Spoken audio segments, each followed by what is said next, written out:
آگے کے بارے میں آگے کے بیانات پیش فرمائیں گے۔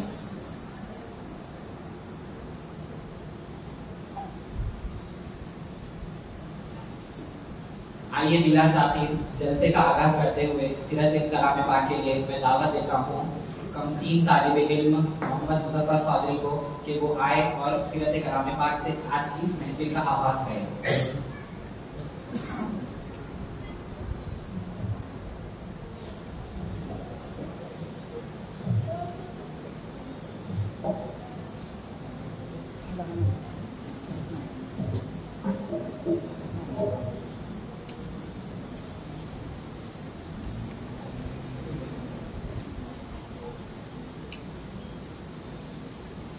السلام علیکم ورحمۃ اللہ وبرکاتہ۔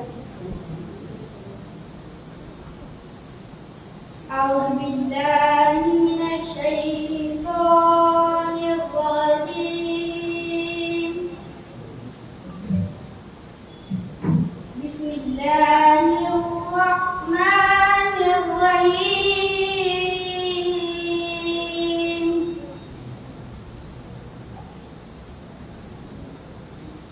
وسيق الذين اتقوا ربهم إلى الجنة زمرا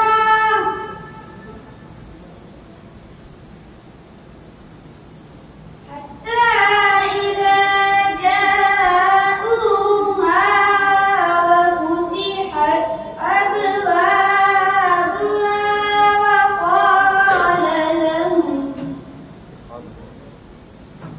وقال لهم خزنتها سلام عليكم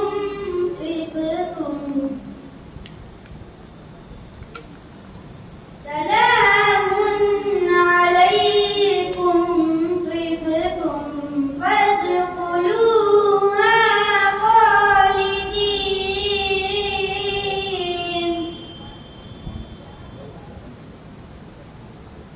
وقالوا الحمد لله الذي صدقنا وعده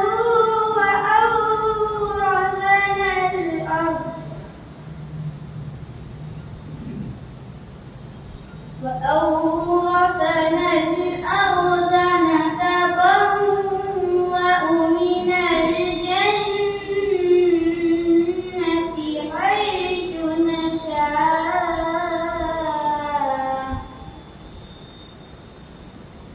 فنعم أجر العاملين صدق الله العظيم وصدق رسوله النبي الكريم۔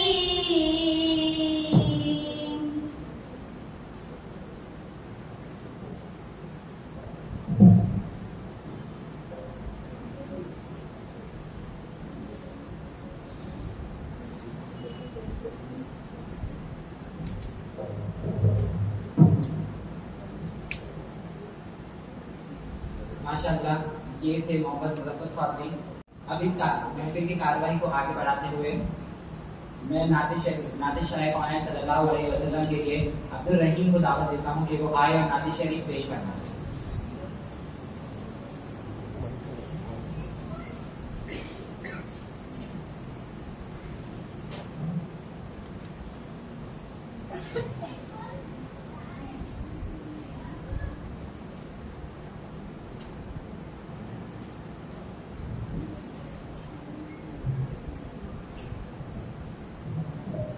نعت شریف پیش کرنے سے پہلے مرتبہ درود شریف کا آغاز۔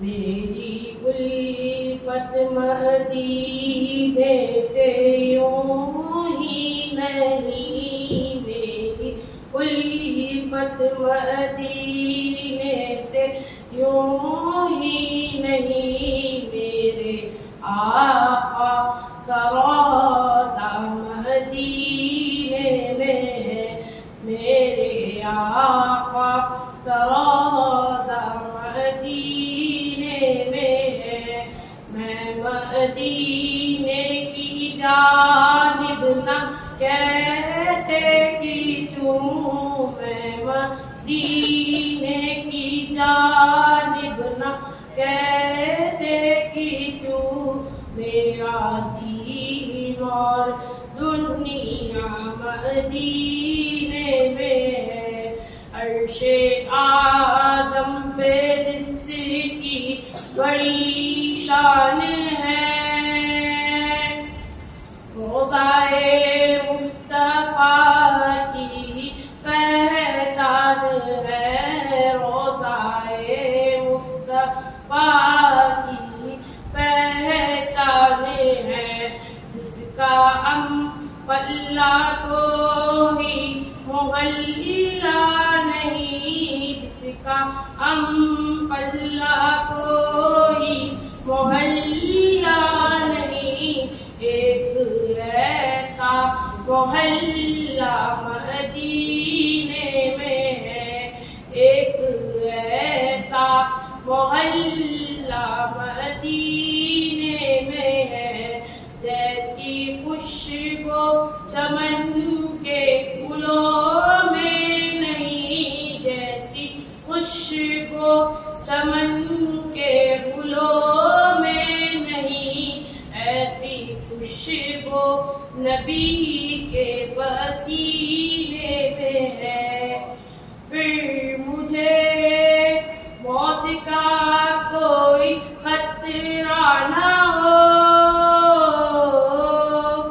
موت کا زندگی کی بھی پرواہ نہ ہو، موت کا زندگی کی بھی پرواہ نہ ہو، کاش سرکار ایک بار مجھ سے کہے، کاش سرکار ایک بار مجھ سے کہے، یا تیرا جینا مرنا مدینے میں ہے، تیرا جینا مرنا مدینے میں ہے، میری الفت مدینے سے یوں ہی نہیں، میرے آقا کا روضہ مدینے میں ہے۔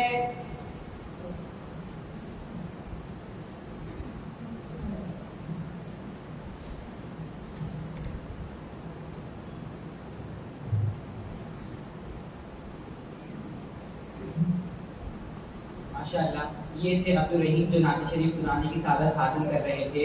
ابھی آپ نے جن دو طلباء سے قرأت اور نعت سماعت فرما رہے تھے وہ الحمدللہ اسی مدرسہ ابو رضا کوچنگ سینٹر کے اسٹوڈنٹس تھے۔ آئیے میں خطبہ استقبالیہ کے لیے دعوت دیتا ہوں ابو رضا کوچنگ سینٹر کے ٹیوٹر جناب شمسوس خان صاحب کو کہ وہ آئے اور جلسہ استقبالیہ پیش کریں۔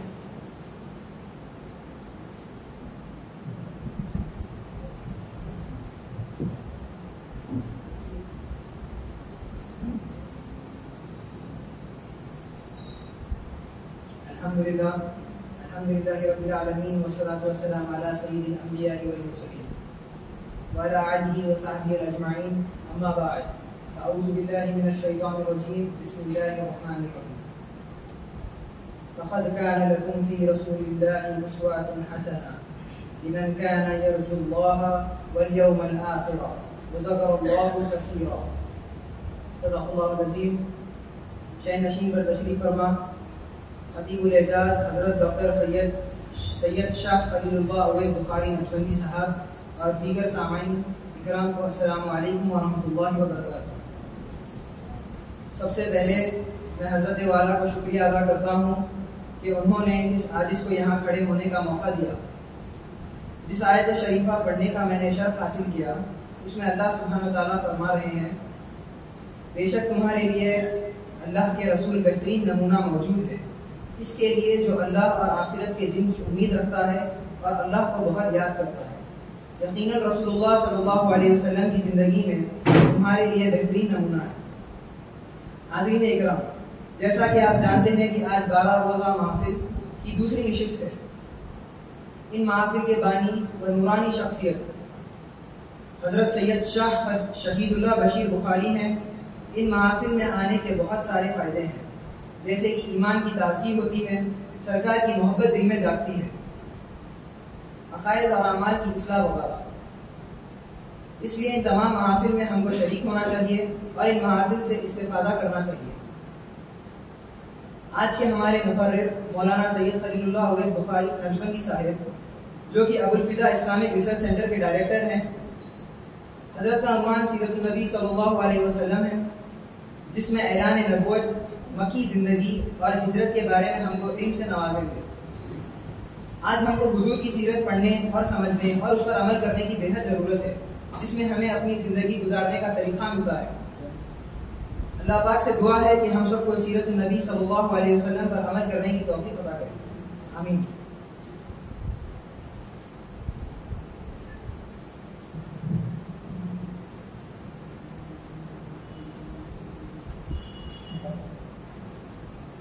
اب میں ایک اور نعت شریف سنانے کے لیے سید شاہ نور اللہ احباب کو دعوت دیتا ہوں کہ وہ آئے اور نعت شریف سنانے کی سعادت حاصل کریں۔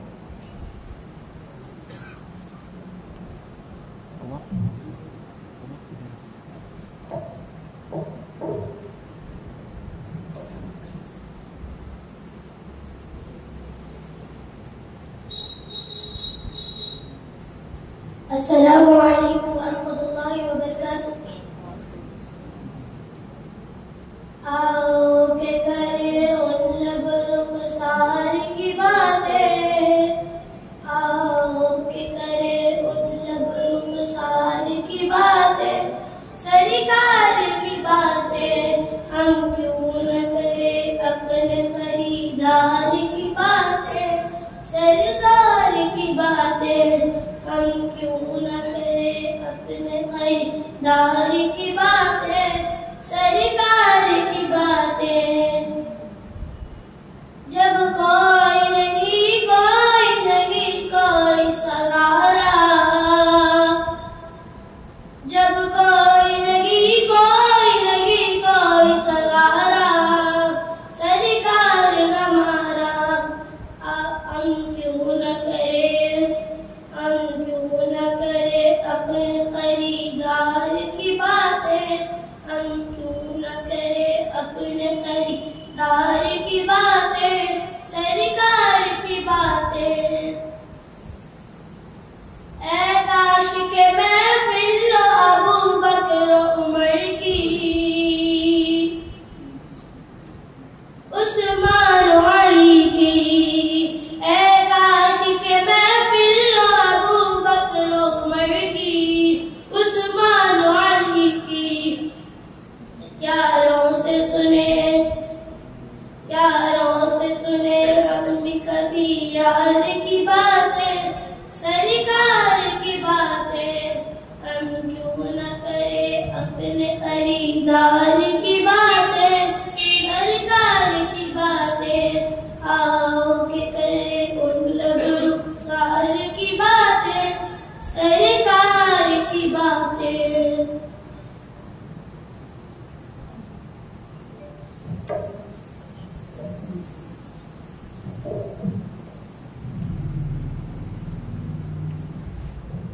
ماشاءاللہ، یہ تھے سید شاہ نور اللہ احباب جو نعت شریف سنانے کی سعادت حاصل کر رہے تھے۔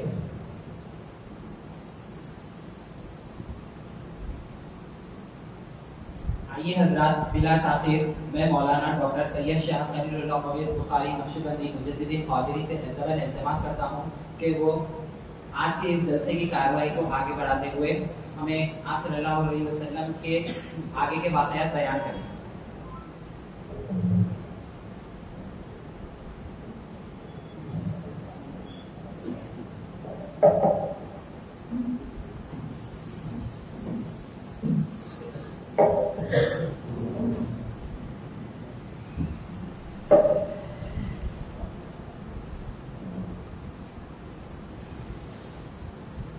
السلام علیکم ورحمۃ اللہ وبرکاتہ۔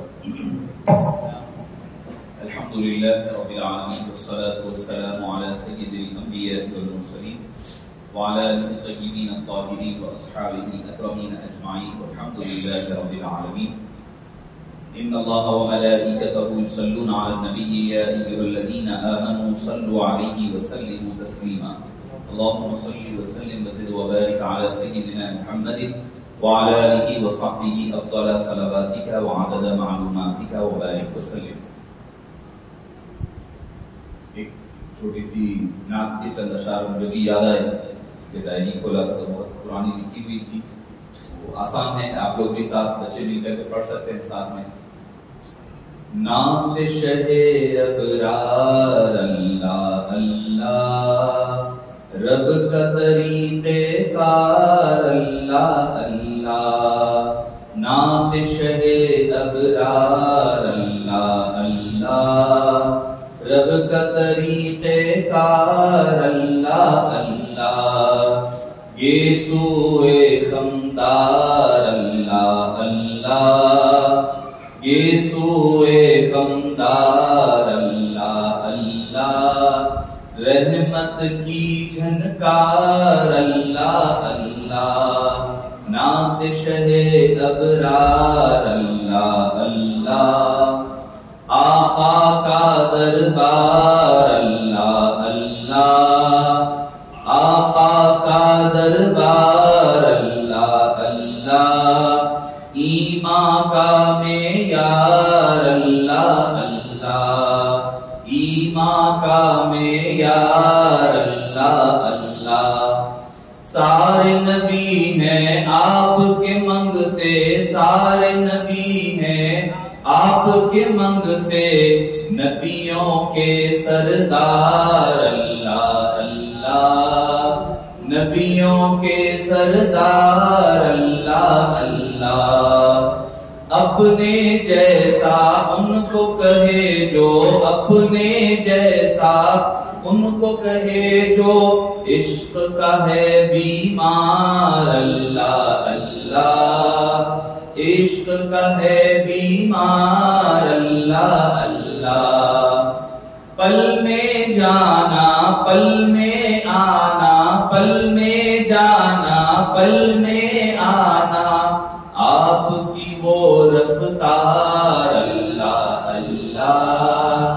آپ کی وہ رفتار اللہ اللہ، جس نے دیکھا حق کو دیکھا، جس نے دیکھا حق کو دیکھا، آقا کا دیدار اللہ اللہ، آقا کا دیدار اللہ اللہ، ہر گستاخ کا پیچھا کرتی، ہر گستاخ کا پیچھا کرتی، فاروقی تلوار اللہ اللہ، فاروقی تلوار اللہ اللہ، نعت شہ ابرار اللہ اللہ، نعت سے پہلے تو بھی اویسی، نعت سے پہلے تو بھی اویسی،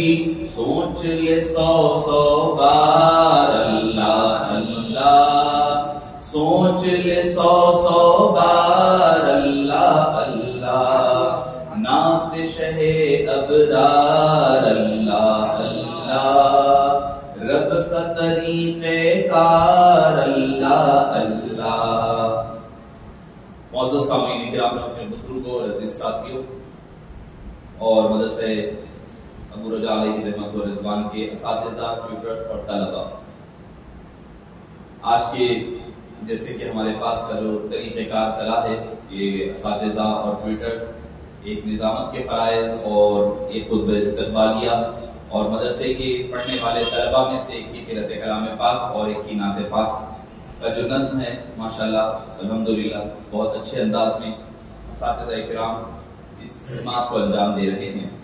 معزز سامعین کرام، کل ہماری گفتگو جہاں پر رکی تھی وہ تھا کہ حضور اکرم صلی اللہ علیہ وسلم کی آمد سے 55 دن قبل پیش آئے واقعے اصحاب فیل. اور اس سال کو عام الفیل کہا جاتا ہے، the year of elephant کہا جاتا ہے، the year of elephant. ایک مکمل سورہ اللہ نے اس پر نازل فرمایا. الم ترا، کیا آپ نے نہیں دیکھا؟ حالانکہ ترا جو لفظ ہے، ورڈ جو ہے سیئنگ، جو انگلش میں یوز ہوتا ہے، سیئنگ کا جو مصدر ہے وہ ترا کے لیے یوز ہوتا ہے اور وہ آنکھ سے دیکھنے کو کہا جاتا ہے.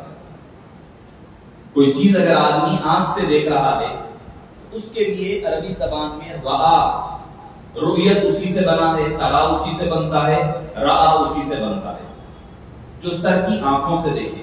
حالانکہ حبیب پاک صلی اللہ علیہ وسلم کی ابھی پیدائش نہیں ہوئی ہے، ابھی 55 دن باقی ہے. 55 دن پہلے کا واقعہ ہے. اللہ تعالیٰ قرآن میں فرما رہا ہے الم ترا، اے حبیب کیا آپ نے نہیں دیکھا، کیفا کیسے، فعل کیا، ربک آپ کے رب نے، کہ اصحاب الفیل، فیل والوں کے ساتھ، ہاتھی والوں کے ساتھ اللہ نے کیا کیا. اے حبیب کیا آپ نے نہیں دیکھا؟ ابھی حبیب پاک پیدا ہی نہیں ہوئے ظاہری طور پر، ابھی 55 ڈیز کے بعد پیدا ہونا ہے. اللہ قرآن میں فرمایا اے حبیب آپ نے نہیں دیکھا کیا؟ Prophet Muhammad sallallahu alaihi wasallam, have you not seen how your Lord has treated with the people of elephant? اصحاب فیل کا واقعہ ہو رہا 15 دن بعد، 55 دن بعد، اور اللہ تعالیٰ فرما رہے ہیں حبیب کو واقعہ آپ نے نہیں دیکھے کیا؟ تو پتا کیا چلا؟ دیکھیے اگر قرآن کریم ایسی کتاب ہے ایک ایک حرف کے ذریعے سے اس میں کئی معنی مطالب نکلتے ہیں. تو اللہ تعالیٰ فرما رہا ہے حبیب یقیناً 55 دن بعد دنیا میں پیدا ہوئے، مگر اس سے پہلے کے بھی جو واقعات ہیں وہ بھی حبیب پاک سے چھپے ہوئے نہیں ہیں، وہ بھی حبیب کے سامنے آیا ہیں.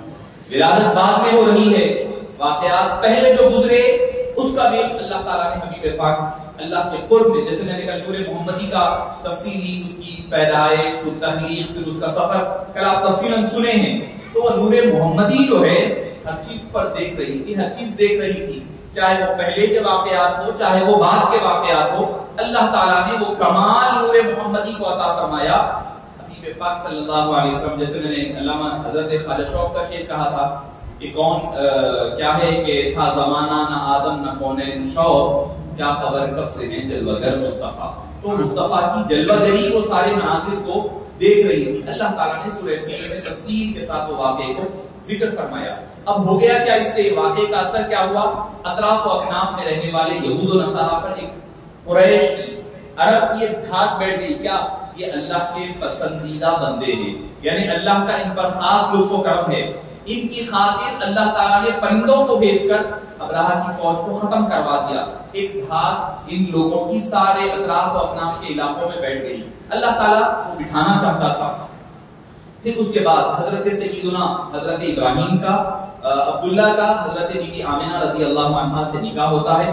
اور اس کے بعد جیسے ہی حبیب پاک صلی اللہ علیہ وسلم کیسا نکاح جیسے ہی ہوتا ہے، اس کے بعد جو نور محمدی تھا والدہ کے بطن میں منتقل ہوتا ہے. ہوتے ہی چونکہ حضرت عبد المطلب کے، جیسے میں نے کہا کہ اللہ تعالیٰ نے بیٹے عطا فرمائے تھے، 10 بیٹوں کی تو وہ قسم تھی جو کل آپ نے سنی ہے. تو اب ہوتا یہ کہ ایک ایک روٹین وائز، یعنی ان کا ٹائم ہے ڈیوٹی، یہ جائیں گے کاروبار کے لیے، بزنس ٹرپ پر یہ جائیں گے یہ سال. اس کے بعد کی ٹرپ ہوگی دوسری لوگوں کو بھیجا جاتا، تیسرا بیٹا، چوتھا بیٹا. تو اب امیڈیٹلی شادی کے بعد حضرت عبداللہ کا ٹرن تھا جانے کا. تو معاملات کے پکے دیکھیے، کہے کہ نہیں میں جاؤں گا. حالانکہ دوسرے کہنے لگے کہ بھائی آپ رک جائیے، آپ نہ جائیے، آپ کی تو ابھی نکاح ہوا ہے، آپ رک جائیے. دوسروں کو جانے نہیں، فرمایا کہ نہیں میرا ٹرن ہے، میری ذمہ داری ہے، میں خود پوری کروں، کوئی اور کیوں کرے. لہذا آپ سفر کے لیے چل پڑے شام کے لیے. مولانا تشریف لائیں. تو شام کے سفر کے لیے روانہ ہوئے. شام میں بزنس ٹرپ کے لیے گئے، وہاں پر سفر مکمل ہوا. سفر سے جب واپسی میں تشریف لانے لگے،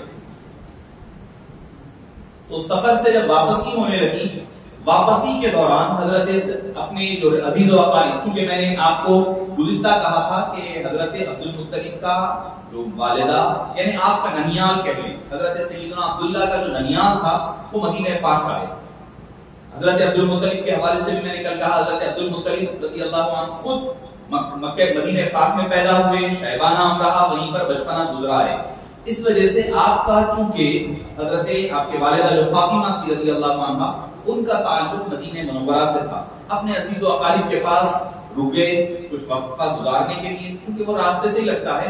شام اگر آپ مدینہ پاک سے آگے چلے جائیں، تبوک وغیرہ سے کراس جب آگے بڑھے گیا، مدائن شعیب آئے گا، مدائن شعیب کے بعد مکنا آئے گا، مکنا کے بعد ایک ڈیلٹا بنتا ہے جہاں پر آپ کہہ لیں کہ اس کو گلف آف عقبہ کہتے ہیں. گلف آف عقبہ میں ایک طرف آپ کو مصر لگتا ہے، ادھر سعودی عرب ہے. آج کے دور کی بھی، آج کا جغرافیکلی بھی بتا رہا ہوں، ادھر سعودی عرب ہے، بالکل اس کے سامنے ایجپٹ لگتا ہے، بیچ میں پٹی ہے گلف آف عقبہ کی، یعنی پانی سمندر ہے. پھر ایک طرف چلے جائیں آپ تو ادھر آپ کو شام پورا سیریا ملے گا. سمندری سفر ہی کرنا پڑے گا، بائی روڈ نہیں ہے. اب اس کو وہ جو ایک نیوم بول کر ایک نیا پروجیکٹ بنایا جا رہا ہے، اس کے ذریعے سے ساری کنٹریز کو ایک جگہ کیا جا رہا ہے تاکہ پوری ننگا پن عام اور عروج پر ہو.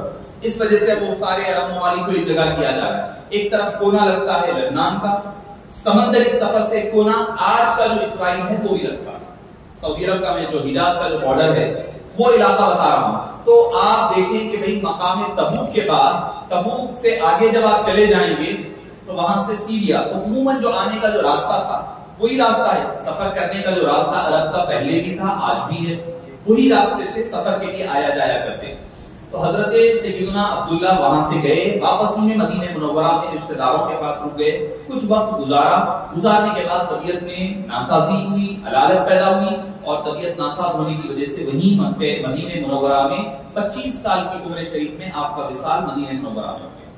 ان فوان شباب، بالکل نوجوانی کی عمر میں اللہ تعالیٰ نے آپ کا دنیا سے رخصت فرما گئے. حضرت عبداللہ، دیکھیے کہ انسان کیا ہوتا ہے، کسی کو ایک غم ملتا، کسی کو دو غم ملتا. حبیب پاک صلی اللہ علیہ وسلم کی زندگی اٹھا کر کے دیکھیں، ابتدا سے انتہا تک امتحانات ہیں، آزمائشیں ہیں، ایک کے بعد ایک. آپ اگر آپ کی سیرت پاک کو اگر تھوڑا انالیسس کریں گے، آپ کی ولادت سے پہلے آپ کے والد کا انتقال، آپ 6 سال کی عمر میں ہیں والدہ کا انتقال، 8 سال کی عمر میں ہے دادا کا انتقال، پھر اس کے بعد اپنے گھر میں پیدائش ہوئی، وہاں سے نکل کر حضرت حلیمہ سعدیہ کے گھر گئے 4 سال، پھر پلٹ کر والدہ کے گھر، والدہ کے بعد دادا کے گھر، دادا کے بعد چچا کے گھر، چچا کے بعد خود حضرت بیوی خدیجہ سے جب نکاح ہوا اس کے بعد اپنے گھر منتقل ہوئے. جو آپ صلی اللہ علیہ وسلم جو ایک مقام سے دوسرے مقام پر، ایک گھر سے دوسرے گھر پر، ان کے ساتھ جو زندگی گزارنا، آپ صلی اللہ علیہ وسلم کو ذہنی، قلبی، روحانی طور پر اللہ تعالیٰ مضبوط فرمانا چاہتا تھا. آپ اندازہ لگائیے کسی کے ایک ماں باپ، کسی ایک کا انتقال ہو جائے، اگر ولو بالفرض، آپ کو بچے کا عالم دیکھیے، کوئی چیز اگر مانگنا ہوتا تو کیسے مانگے گا؟ بھائی نئے گھر میں ہے، کس کو کیا کہوں، کچھ کھانا بھی دل بولا تو کہہ نہیں سکتا، وہ کچھ پہننے کا دل کرے تو بھائی کیسے بولے گا، والد نہیں ہے، والدہ نہیں ہے. آپ صلی اللہ علیہ وسلم کا آپ جب تصور فرمائیں، کیوں اللہ تعالیٰ نے سب سے زیادہ آزمائشیں حبیب پاک کو دی. صبح قیامت تک کوئی یہ نہ کہے کہ مجھے مصیبتیں زیادہ ہے، میری آزمائشیں زیادہ ہے، میری پریشانیاں زیادہ ہے، کوئی کہہ نہیں سکتا. جتنی آزمائشیں ہو سکتی تھی حبیب پاک نے سب کچھ عمل کر کر کے بتلا دیا. کوئی بھی آزمائش کیوں نہ آ جائے، وہاں پر تمہارے لیے میرا اسوہ کافی ہوگا. اسی لیے حدیث پاک میں بھی ہے، سب سے زیادہ آزمائشیں، ابتلا جو آتی ہے وہ انبیاء کرام رضوان اللہ علیہم اجمعین کے اوپر، علیہم الصلوۃ والتسلیم کے اوپر آیا کرتی ہے. تو معزز سامعین کرام، حضرت عبداللہ مثال فرما گئے مکہ مدینہ منورہ میں، اور آپ کی وہیں پر تدفین بھی عمل میں آئی. ہمارے حضرت ابو الفدا علیہ رحمۃ و رضوان فرمایا کرتے کہ مدینہ پاک میں آپ کی جب تدفین عمل میں آ گئی تو وہ ہوتے چونکہ جس وقت تدفین ہوئی تھی وہ تو ٹھیک ہے، ہو سکتا کہ قبرستان تھا ہوگا، نہ جانے کیا تھا، مگر بعد کے دور میں ادوار میں جب سعودی عرب کنٹری بنی، پہلے تو سعودی عرب نہیں بلکہ حبیب پاک صلی اللہ علیہ وسلم کے دور مبارک میں وہ حجاز تھا. حجاز، ادھر نجد، دو الگ الگ علاقے تھے. سعودی عرب نام نہیں تھا اس کا. یہ تو بعد میں سمجھتا ہوں کہ 1942 سم تھنگ میں ان کا جب 53 میں شاید غالباً یا 43 یا 53 میں جب ترکیوں سے انہوں نے حکومت حاصل کی تو حجاز اور نجد سارے نام نکال کر کے کچھ یمن سے علاقے چھین لیے گئے، کچھ ادھر ادھر سے لے کر کے پوری کنٹری بنائی گئی جس کا نام رکھا گیا المملکۃ العربیہ السعودیہ. جو مملکت Arabia, kingdom of Saudi Arabia جو رکھا گیا نام، یہ 1950s کی بات ہے. اس سے پہلے حجاز کا علاقہ مکہ مکرمہ، مدینہ منورہ، اس کے علاقے جاتے تھے پورے، آپ یامبو وغیرہ تک چلے جاتے. بدر سے پہلے تک حجاز کا علاقہ کہلایا جاتا تھا. اور ادھر کا آپ کے ریاض، دمام وغیرہ کا جو علاقہ تھا اس کو نجد کہا جاتا تھا جغرافیکلی.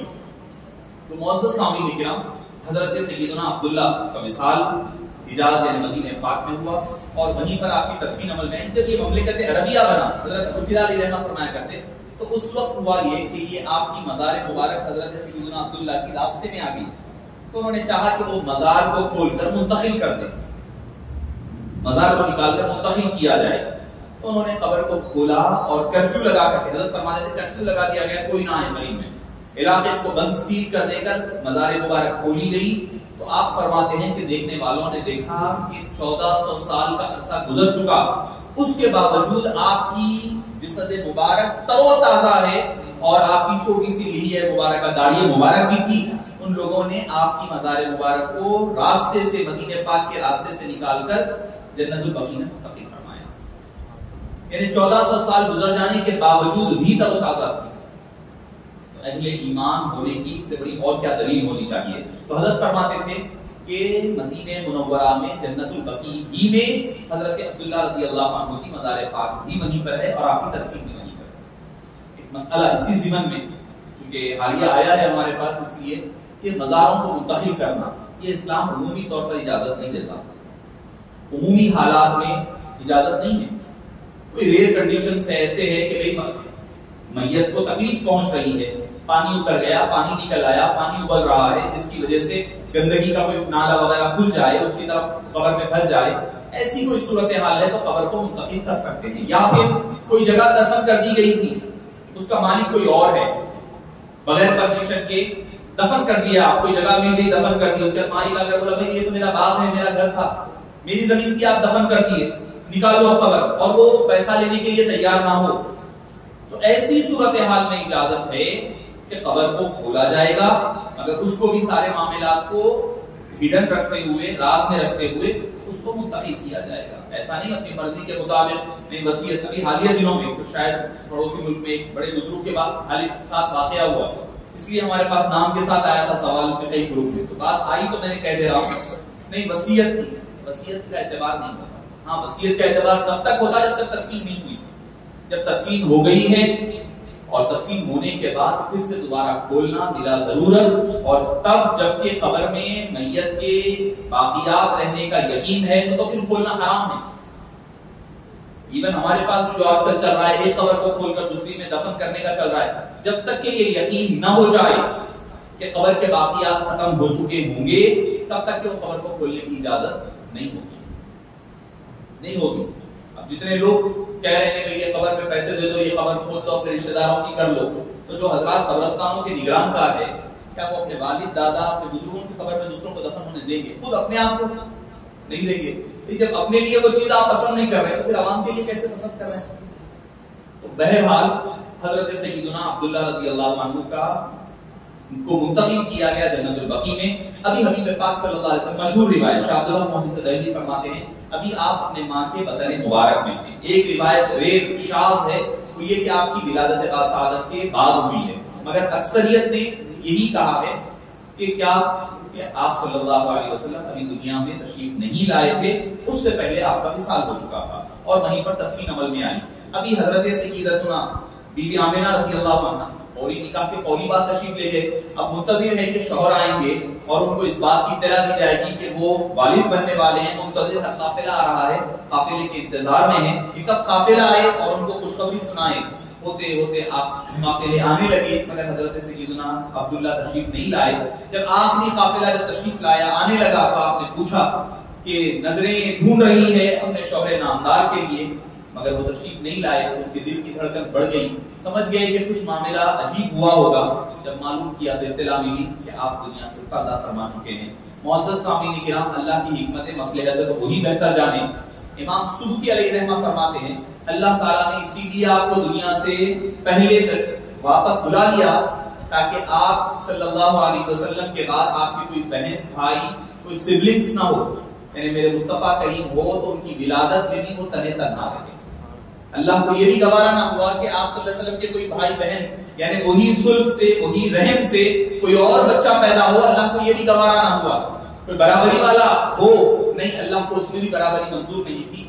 اسی لیے اللہ تعالیٰ نے آپ کو دنیا سے جلدی بلا لیا۔ معزز سامعین کرام، حبیب دعوت صلی اللہ علیہ وسلم حضرت سیدتنا بی بی آمنہ رضی اللہ عنہا خود فرماتی ہے مجھے اطلاع نہیں ملی کہ میں حاملہ ہوں، مجھے کوئی پریشانی، کوئی مسئلہ نہیں ہوا، کوئی مسئلہ نہیں۔ جب ایام کا رک جانے کی اطلاع جب ملی تو مجھے اندازہ ہوا کہ میں حمل سے ہوں، کوئی تکلیف نہیں، کوئی پریشانی نہیں، کوئی مصیبت، کوئی تکلیف کا معاملہ نہیں، بلکہ سکون اور اطمینان کے ساتھ رہا کرتی۔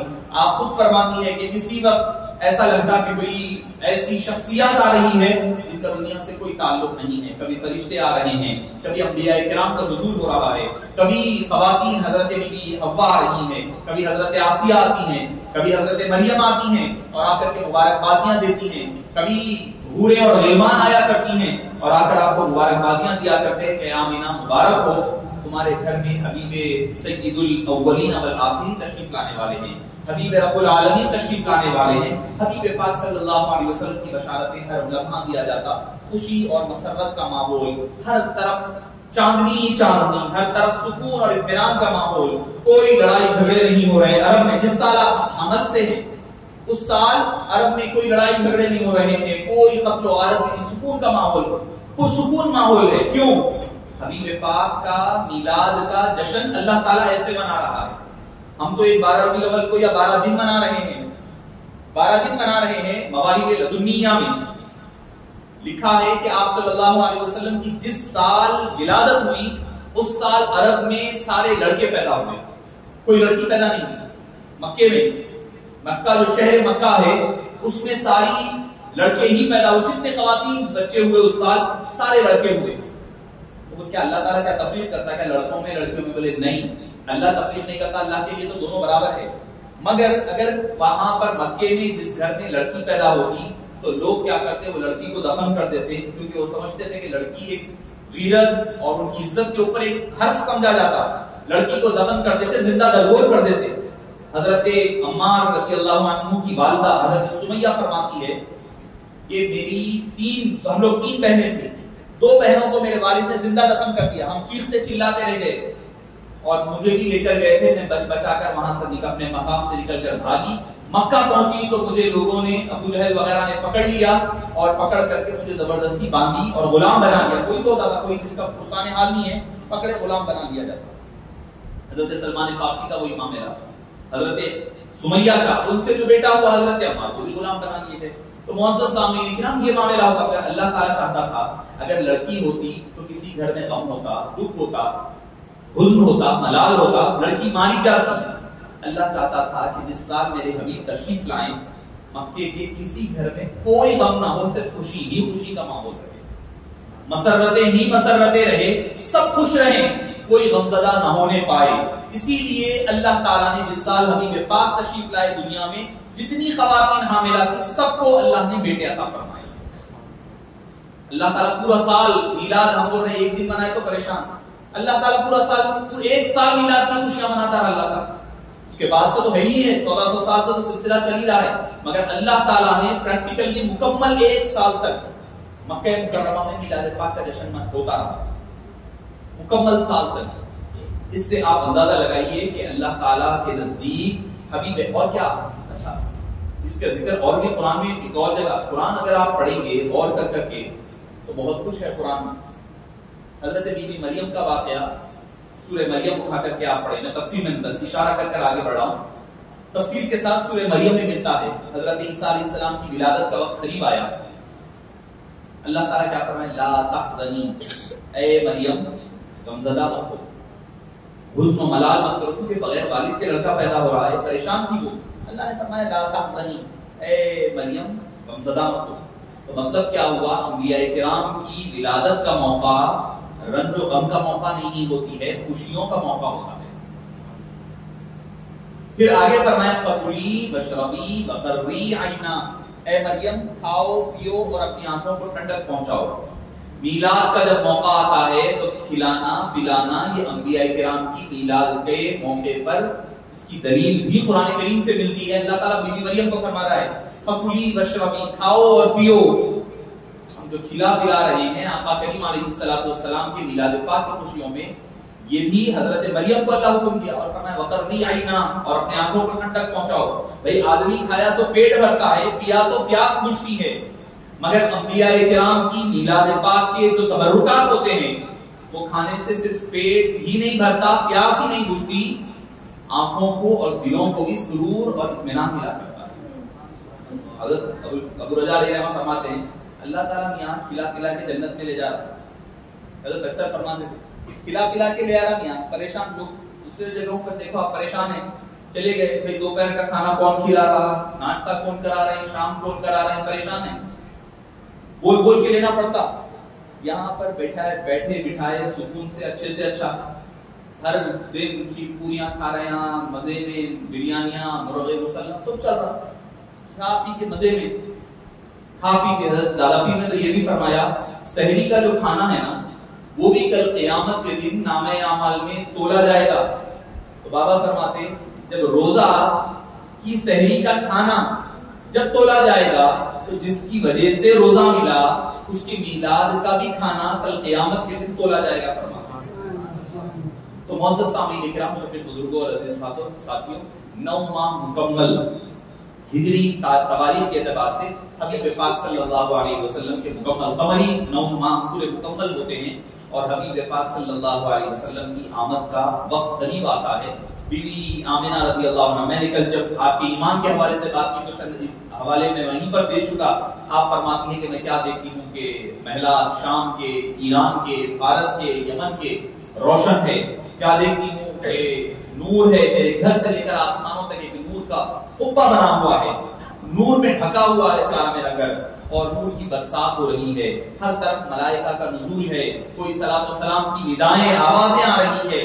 میلاد کا موقع ہے تو میلاد کے موقع پر حبیب پاک صلی اللہ علیہ وسلم پر درود و سلام پڑھنا شیخ الاسلام بانی جامعہ علیہ رحمہ فرماتے ہیں اسی سے ثابت ہے کہ جس وقت ولادت کا وقت آ رہا تھا درود و سلام کے نغمے پڑھے جا رہے تھے، اشعار پڑھے جا رہے تھے. اور حضرت ام شفا رضی اللہ عنہا فرماتی ہے حبیب پاک صلی اللہ علیہ وسلم کی ولادت کا وقت جب آیا، ولادت جب ہو گئی، جب آپ دنیا میں تشریف لائے، کچھ دیر کے بعد کیا دیکھتے ہیں کہ نور آیا اور سارے کا سارا آپ صلی اللہ علیہ وسلم کے اطراف نے گھیر دیا.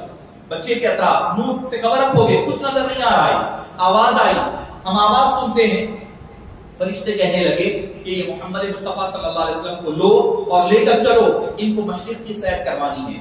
ولادت کے فوری بعد اور کچھ دیر کے بعد پھر آواز آتی ہے کہ لوگوں لے چلو، ان کو لو لے کر کے اب مغرب کی سیر کروانی ہے. تو آپ کی ولادت کے سعادت کے بعد لے جا کر کے حبیب داور صلی اللہ علیہ وسلم کو مشرق کی مغرب کی لوگ دیدار نہیں کیے، لوگوں کے دیکھنے سے پہلے آپ کو مشرق و مغرب کی سیر کروائی گئی، کروا کر کے پھر واپس لا کر کے اپنے مقام پر رکھا گیا. معزز سامعین کرام، امام قسطلانی علیہ رحمہ فرماتے ہیں جس وقت آپ کی ولادت باسعادت ہوئی نہ کوئی خون ہے، نہ کوئی گندگی ہے، کچھ نہیں، پاک صاف اللہ تعالیٰ نے آپ کو اس کا خاکدان عالم میں روانہ فرمایا. شاہ عبداللہ محدث دہلوی علیہ رحمہ ما ثبت بالسنہ من ایام السنہ میں فرماتے ہیں آپ کی ولادت جب ہوئی تو آپ مختون یعنی ختنہ کیے ہوئے پیدا ہوئے، ختنہ پہلے سے کیے ہوئے، مختون پیدا ہوئے. ٹھیک ہے، اس پر کلام ہے، کہیں نے کہا ہے کہیں نے نہیں بھی کہا ہے، مگر شاہ عبدالحق صاحب فرماتے ہیں مشہور اور مقبول قول یہی ہے کہ آپ مختون پیدا ہوئے، تشریف لائے دنیا میں. اور معزز سامعین کرام، حبیب پاک صلی اللہ علیہ وسلم جس وقت تشریف لائے آپ اللہ کی حمد و ثنا فرماتے ہوئے پیدا ہوئے، تسبیح اللہ کی سبحان ربی العظیم کی تسبیح پر فرماتے ہوئے اور رب حبلی امتی کہتے ہوئے اس خاکدان عالم میں تشریف لائے. اور امام قسطلانی فرماتے ہیں آپ کا ماں کے ساتھ کوئی تعلق جڑا ہوا نہیں تھا. بچہ جب پیدا ہوتا ہے سائنس وغیرہ میں آپ بھی دیکھتے ہیں کیا کہ بھئی امبلیکل کارڈ ہوتا ہے، ایک پائپ ہوتا ہے جس سے بچہ ماں سے جڑا ہوا رہتا ہے. وہ بچہ ماں کے ساتھ جڑا ہوا رہتا ہے، اس کے ذریعے سے خون کے ذریعے سے بچے کو غذا دی جاتی ہے، غذا دی جاتی ہے بمبی سے، یعنی نیول ناف سے جڑی ہوئی رہتی ہے. اور اللہ کی شان دیکھیے آپ، اللہ کی شان، بھئی غذا انسان منہ سے کھاتا ہے، زندگی بھر آپ اور ہم کھاتے ہیں زبان سے، منہ سے کھاتے ہیں. اللہ تعالیٰ چاہتا تو آپ کو زبان منہ کے ذریعے سے بھی غذا دے سکتا تھا، مگر چونکہ غذا کا فارم کیا تھا، خون تھا، اور خون شریعت مطہرہ میں ظاہر میں پیدا ہونے کے بعد خون جو ہے حرام ہے، بہتا ہوا خون حرام قرار دیا گیا. اللہ تعالیٰ بتانا چاہتا ہے اے بندے، اے مومن دیکھ، تو جب مجبور ہے ماں کے پیٹ میں رحم میں ہے، وہاں پر تیرا بس نہیں چلتا، وہاں پر بھی تیری منہ کو اور زبان کو میں حرام چیزوں سے محفوظ رکھ رہا ہوں. تو لہٰذا تیرے لیے درس ہے کہ جب دنیا میں جائے پھر دنیا میں جا کر کے حرام چیزیں مت کھایا. اس کی طرف اشارہ ہے. معزز سامعین کرام، ہر بچہ جڑا ہوا رہتا ہے. وہ جڑا رہنا ہی بچے کے زندہ رہنے کی علامت ہوتی ہے. اگر کوئی بچہ امبلیکل کارڈ سے جڑا ہوا نہیں ہے پائپ سے تو وہ زندہ نہیں رہ سکتا، مر جاتا ہے. قربان جائیے، حبیب پاک صلی اللہ علیہ وسلم جب پیدا ہوتے ہیں کوئی امبلیکل کارڈ سے جڑے ہوئے نہیں ہے، تنہا ہے، تنہا تشریف لا رہے ہیں. تو مطلب کیا، ہر بچے کی زندگی اسی سے جڑی ہوئی ہے، وہ زندہ رہنے کا واحد ذریعہ ہوتا ہے. مگر حبیب پاک صلی اللہ علیہ وسلم کا اس سے جدا ہونا کیا بتا رہا ہے؟ حبیب پاک کو اپنی ماں کو کے ذریعے سے پالا نہیں گیا، بلکہ حبیب پاک اپنے ماں کے شکم میں رہتے ہوئے خود بھی پل رہے ہیں، ماں کو بھی پالنے کا ذریعہ اور سبب بن رہے ہیں. یعنی اللہ تعالیٰ بتا رہا ہے میرا مصطفیٰ یہ وہ مصطفیٰ ہے جو کسی کے لیے کسی پر ڈیپینڈ نہیں ہے، یہ اپنے آپ پر ڈیپینڈ ہے، ان کو کسی کی ضرورت نہیں ہے، سب کو اس ذات مقدس کی ضرورت ہے. معزز سامعین کرام، حبیب پاک صلی اللہ علیہ وسلم دنیا میں تشریف لاتے ہیں، آپ کی ولادت باسعادت. اب اس کے بارے میں اختلاف، چونکہ کیلنڈر جیسے میں نے کہا کہ نہیں تھا، تو اس اعتبار سے بعض نے کئی اقوال لکھے ہیں. بعض نے 9 کہا ہے، بعض نے 12 کہا ہے، بعض نے 2 بھی کہا ہے. مختلف روایتیں ملتی ہیں. بعض تو ایسے بھی ہے جو رجب کی ایک آدھ روایت ریل شاذ ملتی ہے. دیکھیے کہ روایتیں مختلف ہونا ایک چیز ہے. آج کل ہمارے پاس جو لڑائی جھگڑے چل رہے ہیں اہل سنت و جماعت میں تاریخوں کو لے کر چل رہے ہیں. کچھ نہیں، تاریخوں میں الجھے ہوئے ہیں، مقاصد کو کچھ ہے چھوڑیے. اور ایک اہم بات یاد رکھیں، قرآن اور سنت کا، شریعت مطہرہ کا جو اسلوب ہے، جو ایسی ڈیٹیلز جس کا فائدہ کسی کو ہونے والا نہیں، اس پر توجہ نہیں دی جاتی. اصحاب کہف ہے، ان کا واقعہ ذکر ہے، کتنے تھے نہیں ذکر ہوا، ٹھیک ہے، اندازے ہیں، تفاصیل ہے، وہ الگ بات ہے. پرندے ہیں، 4 پرندے ہیں حضرت ابراہیم کے ہاتھ میں، کون سے تھے قرآن ذکر نہیں کرتا. مفسرین الگ الگ بیان، کیونکہ وہ ضرورت نہیں ہے، وہ امپورٹنٹ نہیں ہے. اس سے جو ملنے والا درس اور سبق ہے وہ اہم ہوتا ہے.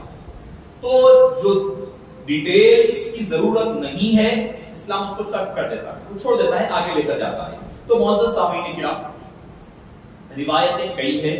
ان روایتوں میں مشہور اور سب سے زیادہ اہل سنت والجماعت کے نزدیک مقبول روایت 12 ربیع الاول شریف کی. امام خلدون نے سیرت ابن ہشام میں دونوں میں سب سے زیادہ کہا گیا کہ معتبر اور مشہور اور مقبول روایت ہے وہ 12 ربیع الاول کی ہے. آپ دنیا بھر میں آج اٹھا کر کے دیکھ لیں، دنیا بھر میں الا ماشاءاللہ 1-2 ممالک کو چھوڑ دیں، آپ 2 یا 3 ممالک ہوں گے، 3 ملک ہے دنیا بھر میں جس کے پاس 12 ربیع الاول کو چھٹی نہیں ہوتی. اسلامی ممالک میں 2 تو اسلامی ہیں، غیر اسلامی اسرائیل ہوگا، ایک سعودی عرب، ایک قطر. 3 جگہ نہیں ہے، بلکہ اس کو چھوڑ کر آپ دنیا کے کوئی بھی مسلم ممالک کو دیکھیں، سب جگہ 12 ربیع الاول کو چھٹی ہوتی. اور حبیب پاک صلی اللہ علیہ وسلم نے فرمایا میری امت گمراہی پر جمع نہیں ہو سکتی. جس پر امتیں اور جو مباح کام ہوتے ہیں، مباح کام کا معاملہ ہی یہی ہوتا ہے، جس پر اجماع ہو جائے، جس پر قوم جمع ہو جائے وہ کام مباح ہو جاتا ہے. یہاں تک کہ کراہیت والا عمل بھی مباح بن جاتا ہے جب بلوہ عام کہا جاتا ہے. شریعت مطہرہ کا ایک قانون ہے، اگر جس پر سارے جمع ہو جائیں تو وہ کام کا پھر مکروہی ہوگی تو اس کی کراہیت کا خاتمہ ہو جایا کرتا ہے. تو بہرحال 12 ربیع الاول پر دنیا بھر کے مسلمان متفق ہیں. اب سے نہیں، شاہ عبدالحق صاحب مودی سے دہلوی علیہ رحمہ فرماتے ہیں کہ ہم دیکھا کرتے ہیں، کیونکہ آپ 500 سال پرانی بات بول رہے ہیں، عرب میں رہے ہیں، مکے میں رہے ہیں، مدینے میں رہے ہیں، وہاں بیٹھ کر پڑھا ہے، پڑھایا ہے انہوں نے حرمین میں. آپ فرماتے ہیں 12 ربیع الاول کے دن بڑے اہتمام کے ساتھ خطبہ میلاد دیا جاتا ہے، لوگ جشن منایا کرتے ہیں، اور آپ صلی اللہ علیہ وسلم کے قصائد پڑھے جاتے ہیں. کہاں؟ مکے میں بات ہوئی. اب آپ لاج کے لوگ کہتے ہیں مکے میں نہیں ہوتا نا، کعبے میں. بھائی کب سے نہیں ہو رہا وہ بھی تو دیکھو آپ، کب تک ہوتا تھا، کب سے نہیں ہو رہا یہ دیکھ لو آپ. کب سے آپ صلی اللہ علیہ وسلم کے 1400 سال کی تاریخ میں 60-70 سال نکال دو آپ، اس سے پہلے ہو رہا تھا. تو آپ 60-70 سال کو دیکھیں گے یا 1200-1300 سال کو دیکھیں گے، آپ خود اندازہ لگائیے. اور دوسری چیز کیا ہے، شریعت مطہرہ کا اصول کیا ہے، کرنے کے کاموں کا حکم نہیں ملتا، نہیں کرنے کے کاموں کا حکم ملتا ہے. کیا نہیں کرنا وہ بتاتا ہے اسلام، کرنے کا حکم نہیں ملتا. آج ہی ایک صاحب سے میسج کرے، وہ سوال کرنے لگے کہ صاحب کہ آپ صلی اللہ علیہ وسلم جو ہے، آپ فرمائیں، آپ کل پہلے کی ایک پوسٹ وغیرہ میں کوئی تھا کہ بھئی آپ صلی اللہ علیہ وسلم روزہ رکھیے، حدیث پاک کہاں ہے دئیے. میں نے ان کو بھیجا، مسلم شریف کی حدیث پاک ہے، بیہقی کی ہے، نسائی شریف کی ہے، امام ترمذی نے نقل کیا، آپ سن لیں ہر پیر کے دوشنبہ کے دن روزہ رہتے. پوچھا گیا تو آپ نے فرمایا ولدت فیہ واوحی الی، میں اسی دن پیدا ہوا اور اسی دن مجھ پر وحی نازل ہوئی. دو چیزیں بتائیں، پیدا ہوا، وحی نازل ہوئی. آج جتنے لوگ جو غیر مقلدین ہیں جو رہتے روزہ، کئی قرآن اترا بھی آج کے دن روزہ رہ رہے ہیں، اور بھائی مگر پہلی چیز تو ولادت فرمائی نا صلی اللہ علیہ وسلم، ولادت پھر قرآن، دونوں کا فرمایا. تو عجیب منطق والی بات، عجیب بات. تو سوال بھی کرے تو دیکھو آپ اندازہ، آپ اس میں سرکار رہے بول کر ہے، سرکار روزہ رہے بول کر ہے، رہو بول کے ہمارے بولے کیا؟ سرکار رہے روزہ، ٹھیک ہے، میلاد کا جشن روزہ رہ کے منایا، ہمارے بولے کیا رہو بول کے؟ مگر صاحب آپ سنت مبارکہ کی جو اقسام ہوتی ہے، کسی بھی جگہ کوئی عالم کے پاس جائیے یا میرے پاس آتے آئیے، کسی حضرات کے پاس جا کر سنت کی اقسام، سنت تقریری، قولی، فعلی جو ہوتے ہیں، تو میں بولا پھر دوسری سنتیں کیسا بنے گی؟ مسواک کرتے تھے آپ صلی اللہ علیہ وسلم، دوسری عطر لگایا کرتے، کئی سنتیں ہیں، کئی سنتیں ہیں آپ صلی اللہ علیہ وسلم کی جس میں آپ نے کرنے کا حکم نہیں دیا، آپ نے خود عمل کیا، صحابہ نے اس کو عمل کیا. سنت پر اگر آپ عمل نہیں کریں گے، جو آپ صلی اللہ علیہ وسلم کا عمل ہے وہ تو عملی سنت اور زیادہ باعث شریعت مطہرہ میں آپ صلی اللہ علیہ وسلم کے پاس سنت تقریری یعنی کوئی سنت آپ کے سامنے ہو، اس سے زیادہ اہمیت وہ سنت کی ہے جو آپ عمل کریں. اور ہمارے پاس تو احناف کے پاس ہم سنت عملی پر زیادہ توجہ دیتے ہیں. جیسے مثال کے طور پر کچھ چیزیں ایسی ہیں جو مکروہ ہے ہمارے پاس کھانا، دودھ وغیرہ، مگر کیوں؟ کیونکہ آپ صلی اللہ علیہ وسلم بذات خود نہیں کھائے، آپ کے سامنے حضرت خالد کھائے، مگر امام ابو حنیفہ فرماتے ہیں نہیں، کیونکہ سرکار خود پسند نہیں فرمائے. تو ہم تو وہ لوگ ہیں جو سنت عملی پر زیادہ توجہ دیا کرتے ہیں. تو بہرحال لوگوں کو کیا ہے، بس بحث کرنا، چیزیں 10 چیزیں ہوتی ہے، 10 چیزوں پر اعتراض نہیں ہوتا، بس ایک میلاد پاک آ کے سارے پریشان ہو جاتے ہیں کہ ہے کیا، کہاں ہے، ادھر لکھا ہوا ہے، کیسا لکھا ہوا ہے، کرے کیا، صحابہ کرے کیا، سرکار کرے کیا. تو بہرحال میں تفصیل دوسری طرف چلی جائے گی. معزز سامعین کرام، شفیع بزرگوں اور عزیز ساتھیوں، حبیب پاک صلی اللہ علیہ وسلم جب دنیا میں تشریف لائے تو اللہ تعالیٰ نے حبیب پاک صلی اللہ علیہ وسلم کی برکتوں سے سارے ماحول کو منور فرما دیا.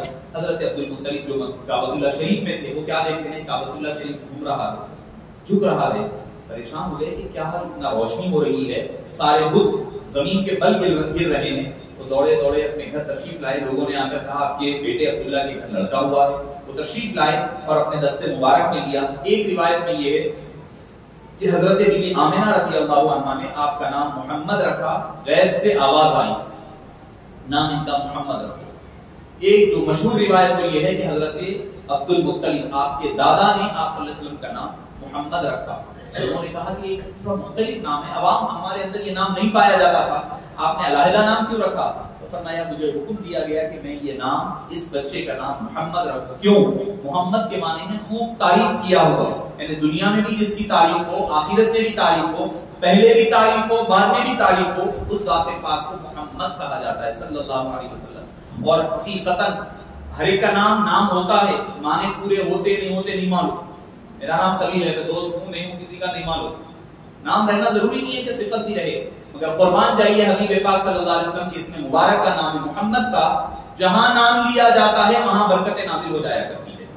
حبیب دعوت صلی اللہ علیہ وسلم نے فرمایا جس محفل میں محمد نام کا شخص بیٹھ جاتا ہے اللہ تعالیٰ اس محفل کو بابرکت بنا دیا کرتا ہے.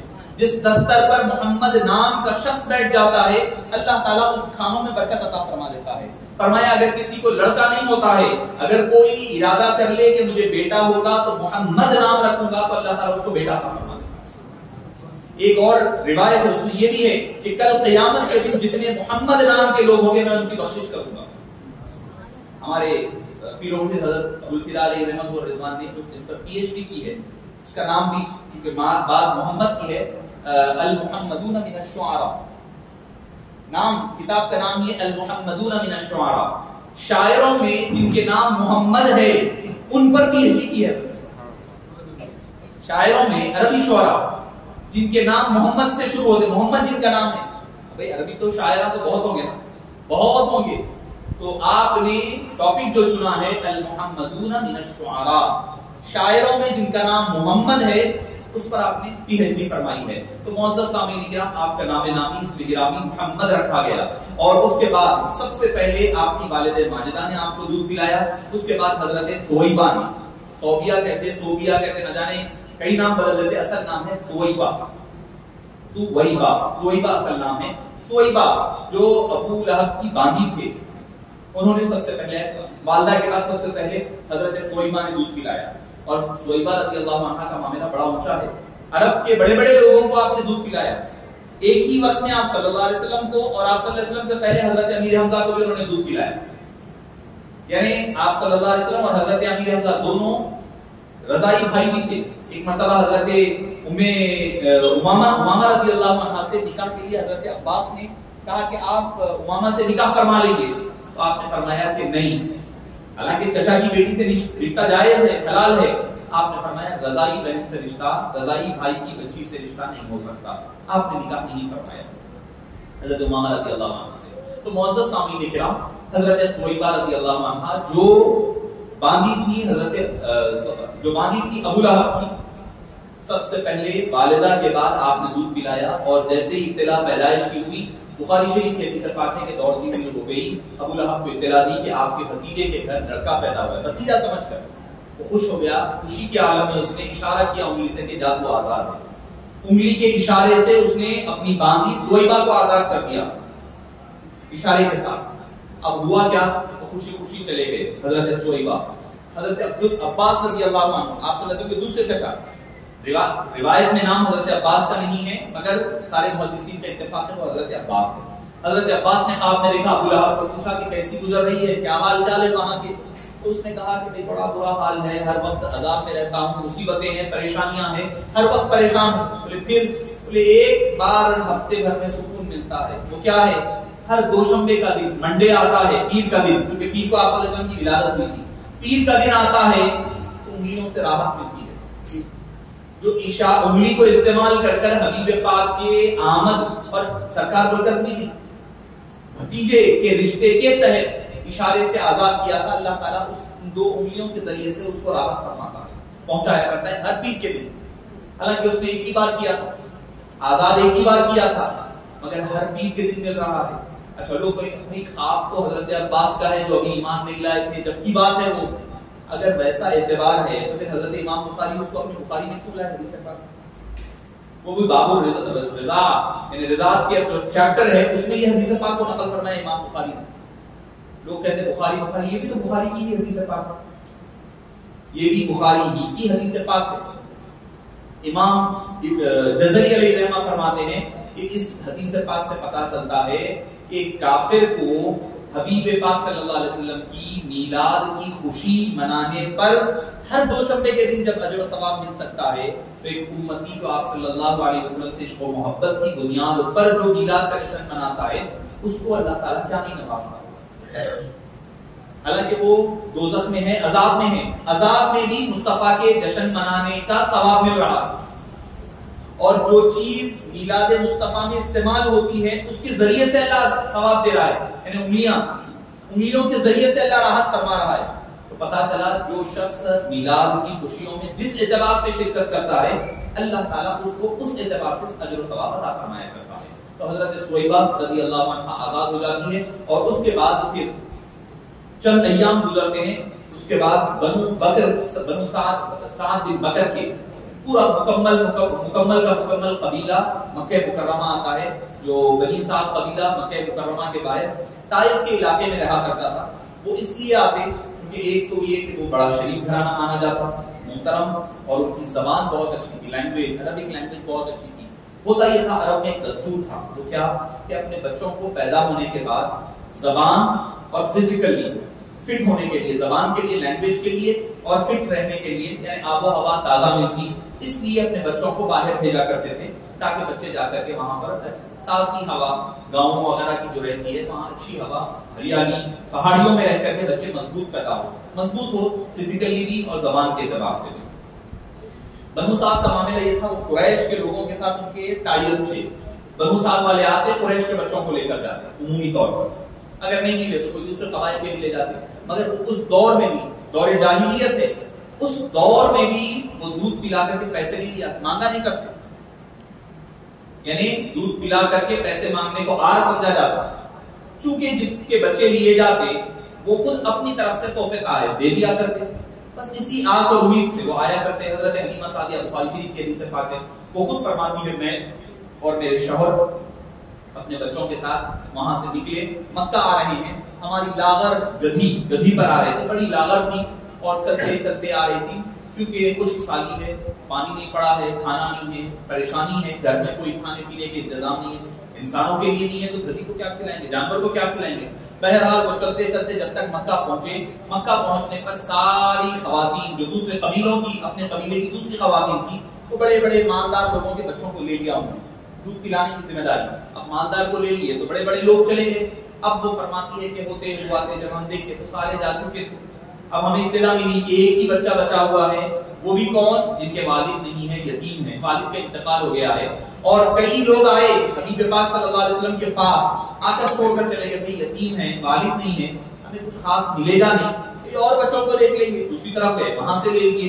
دراصل وہ سرکار کو نہیں چھوڑ رہے تھے، سرکار ان کو بھجا رہے تھے، تمہارے مقدر کی بات نہیں ہے، مقدر کسی اور کے چمکنے والے ہیں، اسی لیے حبیب پاک ان کو بھیجتے جا رہے تھے، تم ہمیں نہ لو، چلے جاؤ چلے جاؤ۔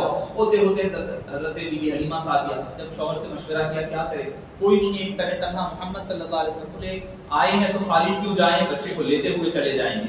وہ فرماتی ہیں بی بی حلیمہ سعدیہ نے جیسے ہی حبیب پاک صلی اللہ علیہ وسلم کو اپنے دامن میں، اپنے پہلو میں، اپنے ہاتھوں میں لیا، حبیب مصطفیٰ صلی اللہ علیہ وسلم نے اپنے چشمائے مقدس کو کھول کر میری طرف دیکھا۔ وہ فرماتی ہے کہ میرے جسم میں رونگٹے کھڑے ہو گئے، ایسے جیسے کہ جسم میں کوئی بجلی چل گئی ہے، اور مجھے لگا کہ مجھے قلبی طور پر کہا جا رہا ہے اس بچے کو چھوڑ کر تمہیں جانا نہیں ہے، یہی وہ بچہ ہے جو تمہارے مقدر کو چمکانے والا ہے۔ بی بی حلیمہ سعدیہ فرماتی ہے کہ میں جیسے ہی نظر سے نظر ملی، میرے جسم اور روح میں ایک کپکپی سی تاری ہو گئی، اور میں نے حبیب پاک کو ساتھ لے جانے کا تہیہ کر لیا کہ بس لے کر اب ان کی قسمت بدل رہی ہے۔ کیا قسمت لکھا کہ تو لائی حلیمہ، محمد کو گھر اپنے لائی حلیمہ، بنی نہ کسی سے پر تیرے لاڈ لینے، یہ قسمت حلیمہ کی بنائی حلیمہ، بھجا دے ادھر بھی تیرے لاڈ لے کو، بھجا دے ادھر بھی تیرے لاڈ لے کو، دیوانوں نے محفل سجائی حلیمہ۔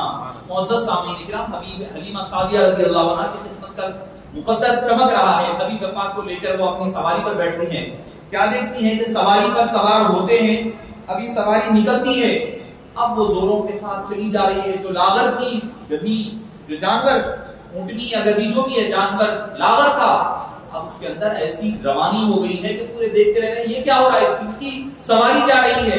حلیمہ سعدیہ جا رہی ہے۔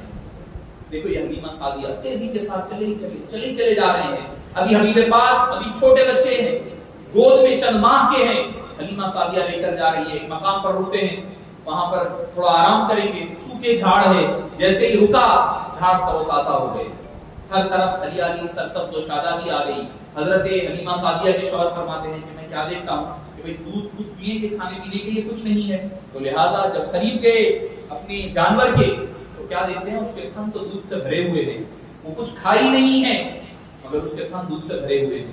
دودھ نکھارا، خود پیے، اپنی اہلیہ کو پلایا، پھر اس کے بعد سارے ماحول منور ہو رہا ہے، ہریالی سر سبز و شاہ، ہر طرف ماحول بدل رہا ہے۔ کس وجہ سے؟ وہ کہنے لگی کہ میں نہیں کہتی تھی تمہیں کہ یہ جو بچہ ہے سب کے حالات بدلنے والا ہے، ہمارے مقدر کا بھی ستارہ چمکنے والا ہے، یہ برکت۔ کہنے لوگ تمہیں یہ کیا ہو گیا، سواری نہیں لے لی کیا ہوا حلیمہ، تمہاری سواری بدل گئی؟ بولے سواری نہیں بدلی، اس سواری پر ایک سوار آ گیا ہے، وہ سوار کی وجہ سے اللہ تعالیٰ یہ برکت عطا فرما رہا ہے۔ سارا حضرت حلیمہ سعدیہ بڑی خوشی کے ساتھ گھر پہنچتی ہے، فرماتی ہے کہ جو خشک سالی اپنے علاقے میں تھی، بنو سعد، قبیلہ بنو سعد بن بکر، پورا ماحول وہاں کا خشک سالی کا بدل گیا، ہر طرف ہریالی سرسبز و شادابی۔ ہر وقت وہ فرماتی ہے کہ اس کے بعد ایسا ہوا حلیمہ سعدیہ حبیب پاک کو نہیں پال رہی تھی، حبیب پاک حلیمہ سعدیہ کو 2 سال پال رہے تھے۔ 2 سال کی مدت ہوتی ہے رضاعت، 2 سال تک دودھ پلایا جاتا ہے۔ اس دور میں بھی تھا، ابھی بھی وہی ہے، اہل اسلام کے نزدیک قرآن کریم میں بھی ہے، اور احناف کے نزدیک البتہ ایک مسئلہ کیا ہے، اگر کوئی 30 ماہ کے اندر کوئی خاتون، پلانا تو 2 سال کی ہے، 30 ماہ کے اندر اگر دودھ پلا دے تو بھی حرمت کا جو رشتہ ہے رضاعت کا وہ مل جاتا ہے، پلانا تو 2 سال ہی ہے، کیونکہ ہمارے پاس سورہ مجادلہ کی جو آیت ہے وَحَمْدُهُ وَفِصَالُهُ 30 شَهْرًا، اس کے تحت فقہی مسئلہ ہے، بات آئی ہے تو ذکر کر دیا میں۔ حضرت حلیمہ سعدیہ 2 سال گزر گیا، واپس چھوڑنا ہے، دل نہیں مان رہا، ابھی پاک کو واپس دے دینا ہے، والدہ ماجدہ کر لے جا کر، اب ختم ہو گیا ایگریمنٹ، اب دل نہیں مان رہا، ابھی کو دے دوں، جن کی وجہ سے یہ برکتیں گئی، جا کر کے پھر کہنے لگی کہ اے بیوی آمنہ، مکے میں جو ہے مرض تعاون کا وغیرہ کا کچھ مرض پھیلا ہوا تھا، بولے مرض پھیلا ہوا ہے، بچہ نئے اچھی تازہ ہوا آب و ہوا سے آ رہا ہے، یہ بچہ پھر یہ ماحول میں رہے گا تو پھر سے بیمار ہو جائے گا، لہٰذا میں چاہتی ہوں کہ چند دن اور بچے کی صحت کے لیے کہہ رہی ہوں۔ بی بی آمنہ مسکرانے لگی، سمجھ گئی کہ بہانہ تو یہ مرض کا ہے، بہانہ برکتیں حاصل کرنا ہے۔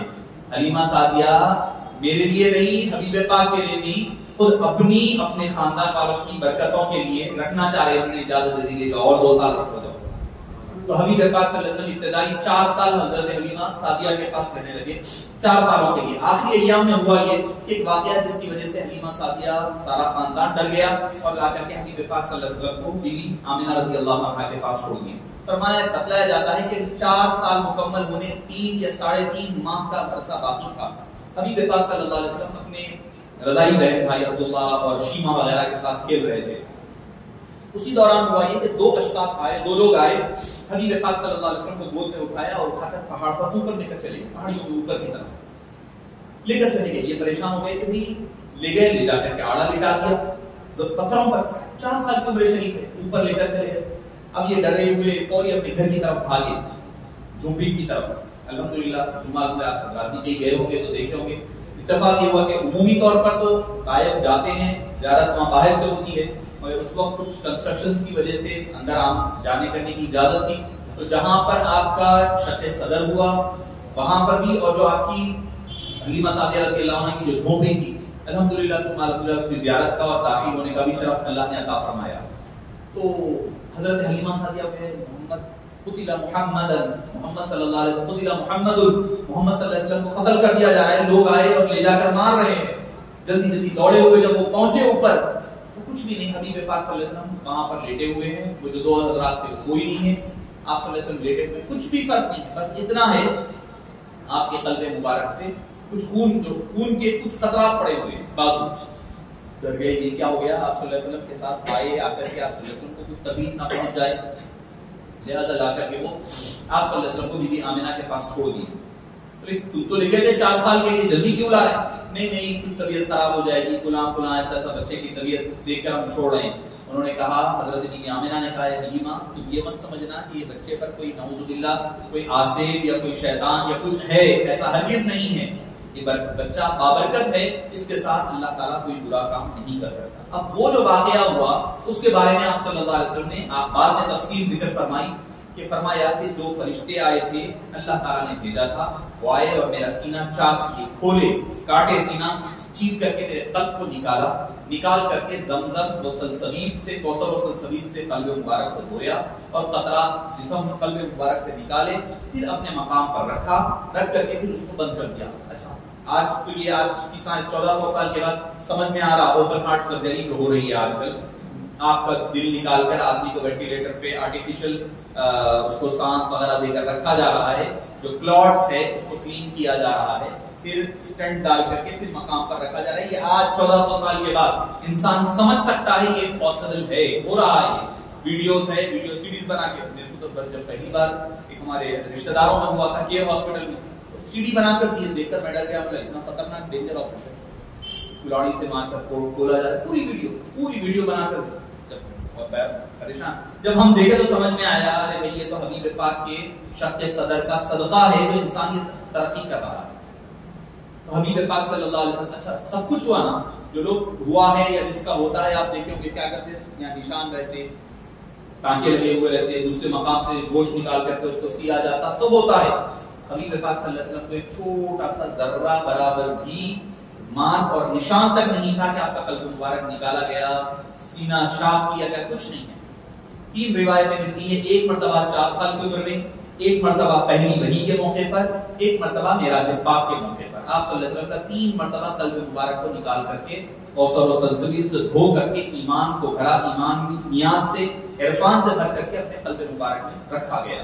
تو یہ واقعہ آپ صلی اللہ علیہ وسلم نے بعد میں ذکر فرمایا، بعد میں جب اعلان نبوت کے بعد حدیث پاک احادیث طیبہ میں اس کا تذکرہ ملتا ہے۔ معزز سامعین کرام، حضرت حلیمہ سعدیہ رضی اللہ عنہا کے ساتھ 4 سال گزرے، اب اس کے بعد اور 2 سال مکہ مکرمہ میں اپنی والدہ ماجدہ کے ساتھ گزرے۔ حضرت عبد المطلب بڑی بے پناہ محبت فرماتے، مکہ مکرمہ میں جب بھی جاتے لے جا کر اپنے بازو، اور کئی مرتبہ تو ایسا ہوتا ہے حضرت عبد المطلب کے مقام پر کوئی نہیں بیٹھ سکتا تھا، کسی کو بیٹھنے کی اجازت نہیں تھی، اس مقام پر حبیب پاک تنے تنہا بیٹھ سکتے تھے، اور جہاں بیٹھ جاتے پھر آپ کو اٹھایا نہیں کرتے، حضرت عبد المطلب کی گود میں بیٹھا کرتے، اپنے مقام پر بیٹھتے، جب بھی جاتے آپ کو ساتھ ساتھ رکھا کرتے، اور جب بھی خشک سالی ہوتی حضرت عبد المطلب آپ صلی اللہ علیہ وسلم کو سامنے رکھ کر دعا کیا کرتے، یعنی حبیب پاک کا وسیلہ حضرت عبد المطلب بارش کے لیے حضرت محمد مصطفیٰ کا وسیلہ لیا کرتے۔ حضرت عبد المطلب، حضرت ابو طالب کے بارے میں بھی آگے آئے گا، وہ بھی کیا کرتے ہیں۔ مرتبہ عرب میں قحط سالی ہو گئی، وہ آئے اور آ کر کے کہنے لگے کہ بارش کے لیے دعا کریے۔ حضرت ابو طالب کو کہا تو حضرت ابو طالب فوری گھر ہوئے، لوگ پریشان کہاں جا رہے ہیں، گود میں اپنے بھتیجے کو لے کر آ رہے ہیں، آپ صلی اللہ علیہ وسلم کو ساتھ لے کر آئے، اور مقام ابراہیم پر آپ صلی اللہ علیہ وسلم کو ٹھہرا دیا، ٹھہرا کر کے دعا کرنے آپ صلی اللہ علیہ وسلم کے وسیلے سے، جس کو امام بخاری نے اپنی صحیح میں نقل فرمایا ہے، وَأَبْيَضُ يُسْتَسْقَى الْغَمَامُ بِوَجْهِهِ ثِمَارُ الْيَتَامَى عِصْمَةٌ لِلْأَرَامِلِ، وہ نورانی چہرے والے کی قسم، نورانی چہرے والے حبیب پاک، یستسقى الغمام بوجهه، آپ کے چہرے کی وجہ سے بادل برسا کرتے ہیں، آپ کے چہرے کی وسیلے سے اللہ تعالیٰ بادل برسایا کرتا ہے۔ یہ چہرے والے کون ہیں؟ ثمار الیتامى عصمۃ للارامل، یتیموں کے نگران، یتیموں کے والی اور بیواؤں کی نگہبان، کی عفت اور عصمت کی حفاظت کرنے والے۔ تو جب مدینہ منورہ پہنچ گئے، ایک مرتبہ ایسے ہی بارش نہ ہونے کا لوگوں نے شکایت کی تو آپ صلی اللہ علیہ وسلم نے بارش کی دعا فرمائی، بارش بے تحاشا برسی، 1 ہفتہ برس رہی، آئے آگے یا رسول اللہ پہلے بارش نہیں ہونے سے ہم پریشان تھے، بارش زیادہ ہو گئی تو پریشان، دعا فرمائیے۔ تو بلا تشبیہ حدیث پاک کے الفاظ آپ صلی اللہ علیہ وسلم نے ایسے انگلی اوپر کی بلا تشبیہ فرمایا کہ حوالینا ولا علینا، ہمارے اطراف میں بارش برسے، ہمارے اوپر نہ برسے، مدینے میں نہ برسے، اطراف پہاڑیوں میں برسے، حوالینا ہمارے اطراف میں برسے، ولا علینا، چھوٹا سا سرکل بنایا۔ صحابہ فرماتے ہیں خدا کی عزت کی قسم، جیسے ہی حبیب پاک نے جو سرکل بنایا نا، اتنا سرکل بارش ہو گئی اسی وقت۔ پھر آپ نے دوسرا تھوڑا بڑا سرکل بنایا، حوا علینا ولا علینا، پھر اتنی بارش ہو گئی، پھر پورا آپ نے شہر مدینہ کا اشارہ فرمایا۔ اس کے بعد فرمایا کوئی ہے جو مجھے اپنے چچا کا شعر، اس وقت مجھے چچا یاد آ رہے ہیں، کوئی شعر سنائے۔ تو حضرت علی نے یہ شعر پھر اس وقت سنایا، یا رسول اللہ وہ یستسقى الغمام والا شعر فرمانے کو، تو ہاں حضرت علی نے پھر وہ شعر اس وقت آپ صلی اللہ علیہ وسلم کو سنایا۔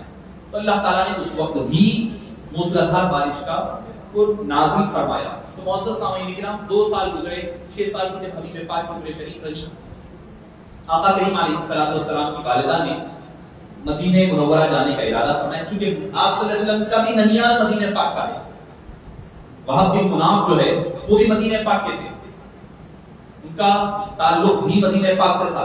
آپ صلی اللہ علیہ وسلم کی والد کا ننیال بھی مدینہ پاک کا، آپ صلی اللہ علیہ وسلم کا ننیال بھی مدینہ پاک کا۔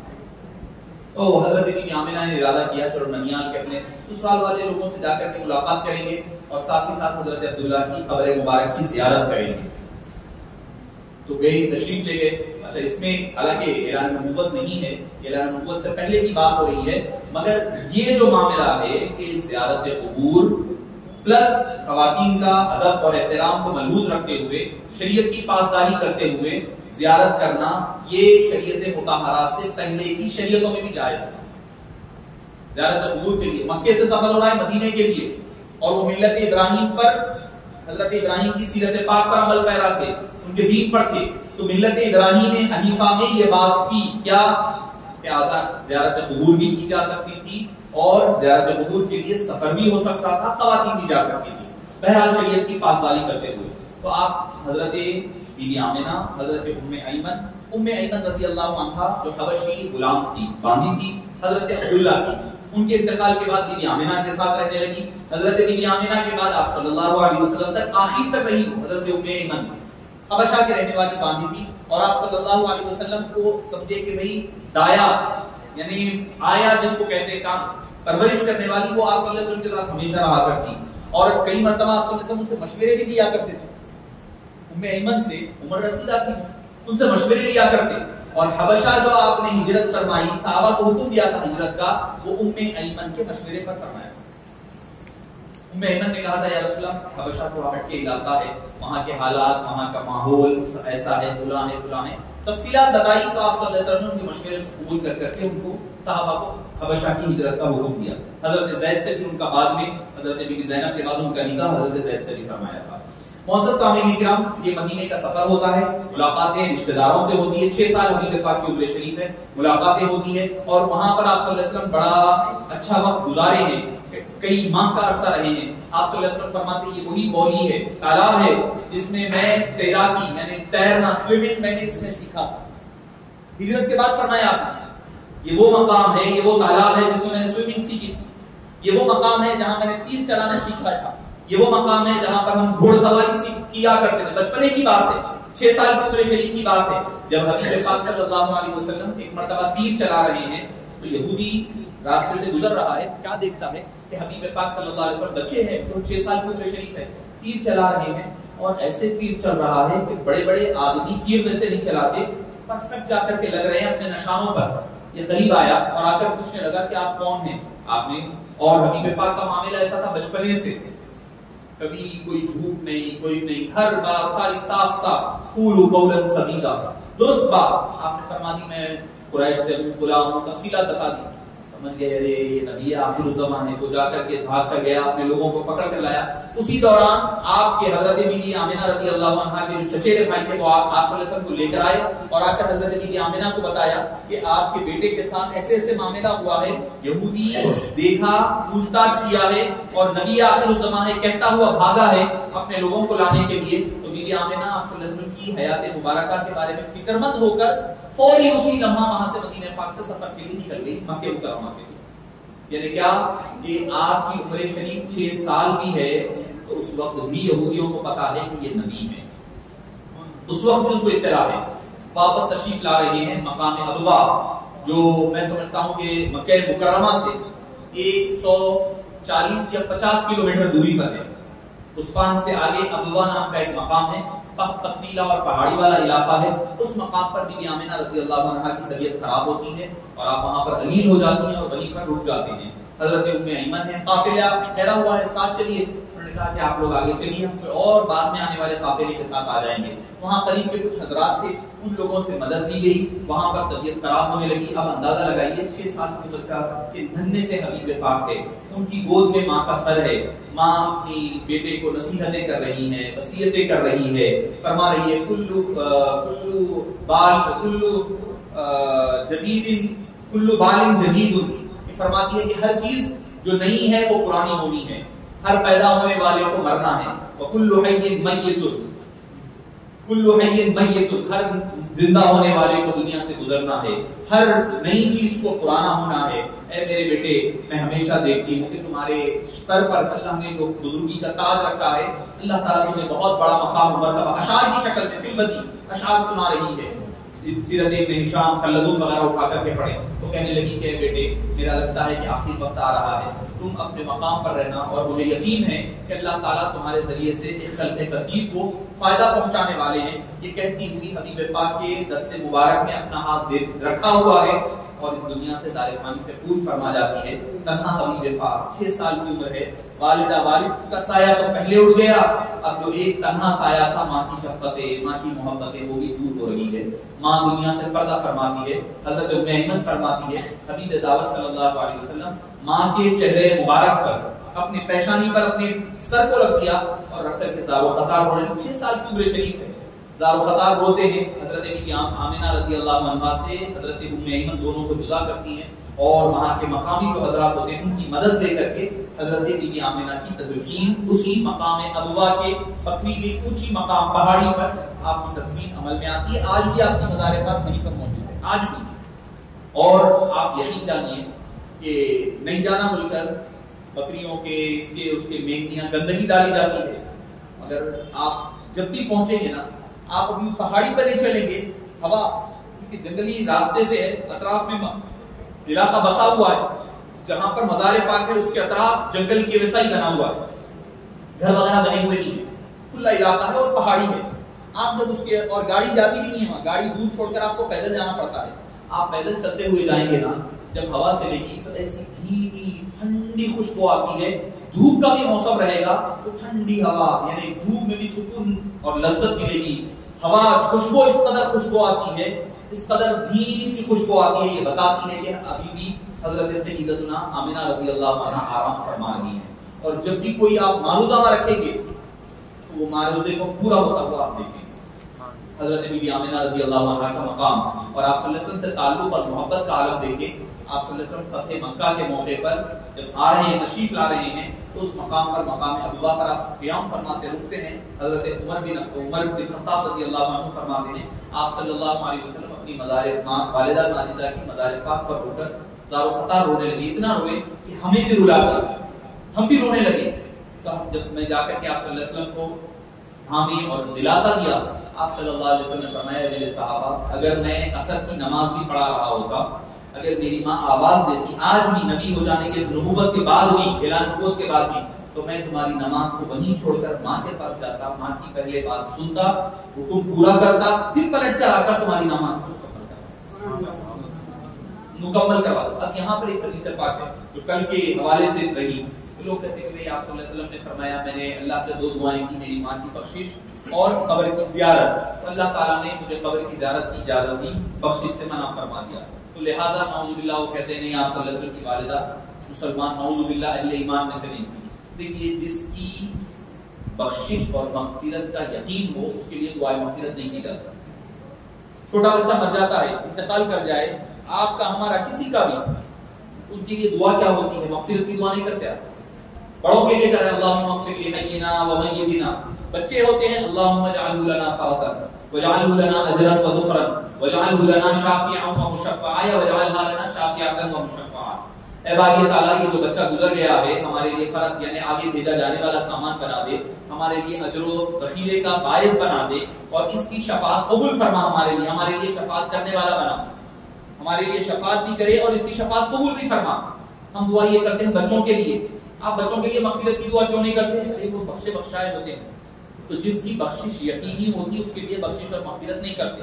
تو والدہ ماجدہ کی بخشش یقینی تھی، اسی لیے اللہ نے بخشش کرنے سے منع فرمایا تاکہ لوگوں کو شک و شبہ اور احتمال نہ ہونے پائے. معزز سامعین کرام، حبیب پاک صلی اللہ علیہ وسلم کے والدہ ماجدہ کے وصال کے بعد حضرت ام ایمن رضی اللہ عنہا آپ صلی اللہ علیہ وسلم کو مکہ مکرمہ لے آتی ہیں. حضرت عبد المطلب جو دادا ہیں وہ آپ کی کفالت قبول فرماتے ہیں اور اپنی کفالت میں رکھتے ہیں 2 سال، 6 سال سے 8 سال کی عمر شریف حضرت عبد المطلب کی کفالت میں ہوتے ہیں. بڑی محبتوں کے ساتھ آپ پیش آیا کرتے، سارے بچوں پر سب پر آپ کو فوقیت دیا کرتے. جب آپ کا 2 سال کے بعد وقت آخر آیا، انتقال کا وقت آیا، تو حضرت عبد المطلب رضی اللہ عنہ نے اپنے سارے بیٹوں کو جمع فرمایا اور ان سے مشورہ کیا کہ میرا انتقال ہو رہا ہے، میرے پوترے محمد صلی اللہ علیہ وسلم کا کیا ہوگا؟ آپ نے سب سے مشورے کے بعد یہ طے فرمایا کہ یہ حضرت ابو طالب کی کفالت میں جائیں گے. کیوں؟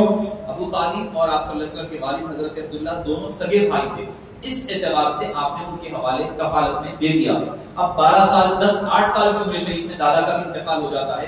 اب آپ صلی اللہ علیہ وسلم حضرت ابو طالب کے ساتھ ان کے گھر میں جو کثیر العیال ہیں، بہت بچے ہیں اور معاملات غریبی کے کھانے پینے کے مسائل ہیں، ان کے پاس ان کے گھر کی ضرورتیں بعض وقت پورا نہیں ہوا کرتی، بھوک اور پیاس پوری نہیں ہوا کرتی. ان کا معاملہ ایسا ہے حضرت ابو طالب کا.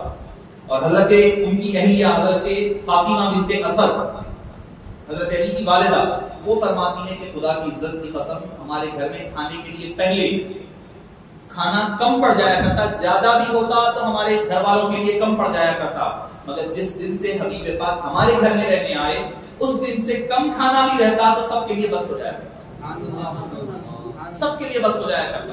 وہ فرماتے کہ حضرت ابو طالب فرماتے جب تک کہ محمد مصطفیٰ نہ آ جائے کھانا سرو نہیں کرنا، ان کے آنے سے پہلے سرو ہوگا تو کم پڑ جائے گا، آنے کے بعد کھانا نکالنا کرنا. حضرت ابو طالب ان کا بھی محبت آپ صلی اللہ علیہ وسلم سے کیسی کہ جب آپ کے بارے میں جب کئی نشانیاں ان کے سامنے ظاہر ہونے لگی تو وہ فرماتے ہیں کہ کیا کرتے کہ اپنے بیٹے کو حضرت جعفر حضرت عقیل کو سلا دیتے، ایک مقام پر سلا دیے طالب کو عقیل کو. رات ہوتی اپنے بچوں کے ساتھ سلا، اپنے ساتھ بچے تو چاہتے کہ والد والدہ کے ساتھ سو جاتے، تو آپ صلی اللہ علیہ وسلم دوسرے مقام پر سوتے، رات میں اٹھتے، اٹھ اٹھ کے اپنے بچے کو لے جا کے آپ صلی اللہ علیہ وسلم کے مقام پر سلا دیتے. آپ صلی اللہ علیہ وسلم کو اپنے مقام پر اپنے ساتھ اپنی کمبل میں لا کر سلا لیا کرتے. کیوں؟ کہ کیا کہ اگر کوئی آپ صلی اللہ علیہ وسلم کو تکلیف پہنچانے مارنے کے ارادے سے آئے، میرا بیٹا جاتا جائے محمد مصطفیٰ کا آنچ نہ آئے. یہ مقصد تھا ان کا کہ لا کر اپنے بازو سلا لیا کرتے آپ صلی اللہ علیہ وسلم، اور کبھی جدا نہ ہونے دیتے، کبھی جدا نہیں ہونے دیتے. اور جب 8 سال کی عمر شریف میں آپ صلی اللہ علیہ وسلم تشریف لائے تو 1 سال 1.5 سال 9.5 سال کی عمر ہوئی جب آپ نے دیکھا کہ حضرت ابو طالب کے گھر میں کئی بچے ہیں، ضرورتیں پوری نہیں ہوتی، کھانے پینے کے مسائل ہیں، تو آپ صلی اللہ علیہ وسلم نے ارادہ کیا میں بھی کچھ کما کر فائنینشلی حضرت ابو طالب کی مدد کروں گا. خودداری دیکھیے، خودداری حضرت آپ صلی اللہ علیہ وسلم کی عمر صرف 9.5 سال ہے، صرف 9.5 سال ہے. اب آپ نے سوچا کہ ابو طالب کی میں کچھ مدد کروں گا اپنے چچا کی، کیا کرنا؟ تو آسان کام جو وہاں پر عرف میں عام تھا، بکریوں کی نگہداشت یعنی چرانا جس کو ہم کہتے ہیں، ایز اے شیپرڈ جو ہوتا وہ کام کیا کرتے. اور اللہ نے ہر نبی کو یہ منصب پر بٹھایا، لے کر گیا اس راستے سے. اس کی وجہ ہے، اس کی وجہ کیا ہے؟ بکری بے زبان جانور ہوتی ہے، بے زبان ہے. آپ کیا بول رہے ہیں میں نہیں سمجھ سکتے، وہ کیا بول رہے ہیں آپ نہیں سمجھ سکتے. تو ان کو ڈیل کرنا، کیسا ڈیل کرنا؟ لے گئے، لے جا کے ایک کھلے میدان میں چھوڑ دیے، ادھر ادھر چلے گئے، پھر ان کو ایک جگہ جمع کرنا، پھر لے کر آنا، ڈسپلن بتانا. تو مطلب یہ ہے کہ آگے آنے والا جو دور ہے اعلان نبوت کا بعد کا دور، لوگوں کو جمع کرنا، ان کو صحیح راہ پر لانا، ان کو ایک ڈسپلن زندگی دینا، اس کی پریکٹیکل ٹریننگ اللہ تعالیٰ ہر نبی کو، انبیاء کرام قرآن کریم میں اٹھا کر حضرت موسیٰ علیہ السلام کے بارے میں ملتا ہے. حضرت موسیٰ نے تو 10 سال حضرت شعیب کے ساتھ کام کیا ہے مہر کے طور پر. پہلے کہ میں کیا مہر کیا ہے دیں گے، ٹھیک ہے میں کام کروں گا. یا بیٹی کہنے لگی تھی کہ بھائی ان کو آپ وہ رکھ لیجیے کام کرنے والا، بکری چرانے کا. بولے ٹھیک ہے کتنے سال کام کرو گے؟ اگر 10 سال کر دیں گے تو بہت اچھا، نہیں تو 8 سال کرنا ہے. آپ نے 10 سال بکریاں چرائی ہیں مہر کے طور پر حضرت شعیب کی. ٹھیک ہے ہر نبی کیا کرتے تھے تاکہ صبر، تحمل، ٹریننگ ہو، پریکٹیکل ٹریننگ. حالانکہ انبیاء اللہ کے منتخب بندے ہوتے ہیں، اس کے باوجود بھی ان کو ٹریننگ دی جا رہی ہے.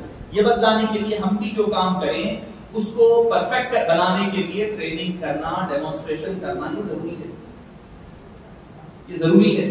حضرت موسیٰ علیہ السلام نے اللہ تعالیٰ معجزہ دیا، یہ لے جاؤ لکڑی ہے، یہ تمہارا ہاتھ ہے، یہ لکڑی ہے، لے جاؤ. ڈائریکٹ دے کر نہیں بھیج دیا جاؤ موسیٰ علیہ السلام کو کہ جاؤ فرعون کے پاس بتاؤ، نہیں. سب سے پہلے اللہ تعالیٰ نے اس کا تجربہ اپنے سامنے فرمایا، پریکٹیکل ٹریننگ کو لیا، ڈیمونسٹریشن کو لیے. موسیٰ ڈالیے لکڑی، تو ڈالتے سانپ بن گئی. حضرت موسیٰ علیہ السلام پہلا ٹائم تھا، ڈر کے بھاگ گئے، نکل گئے وہاں سے، دور چلے گئے. پھر اللہ تعالیٰ نے کہا لا تخف ولا تحزن، ڈرو نہیں، گھبراؤ نہیں، جاؤ جا کر کے پکڑو اس کو. جیسے ہی ہاتھ میں پکڑ کے وہ اپنی لاٹھی بن گئی. تو اب ٹریننگ ہو گئی، ان کو معلوم ہو گیا کہ یہ عدالت اور سانپ بنے گا، ڈرنا نہیں ہے. پھر پکڑیں گے تو پھر لاٹھی ہی بن جائے گی. جب فرعون کے سامنے لے جا کر کے ڈالے تو اللہ تعالیٰ انبیاء کرام کو ٹریننگ اور ان کی تربیت فرماتا ہے تاکہ کل کے دن جب وہ جائیں گے تو پورے ہر اعتبار سے پرفیکٹ رہے.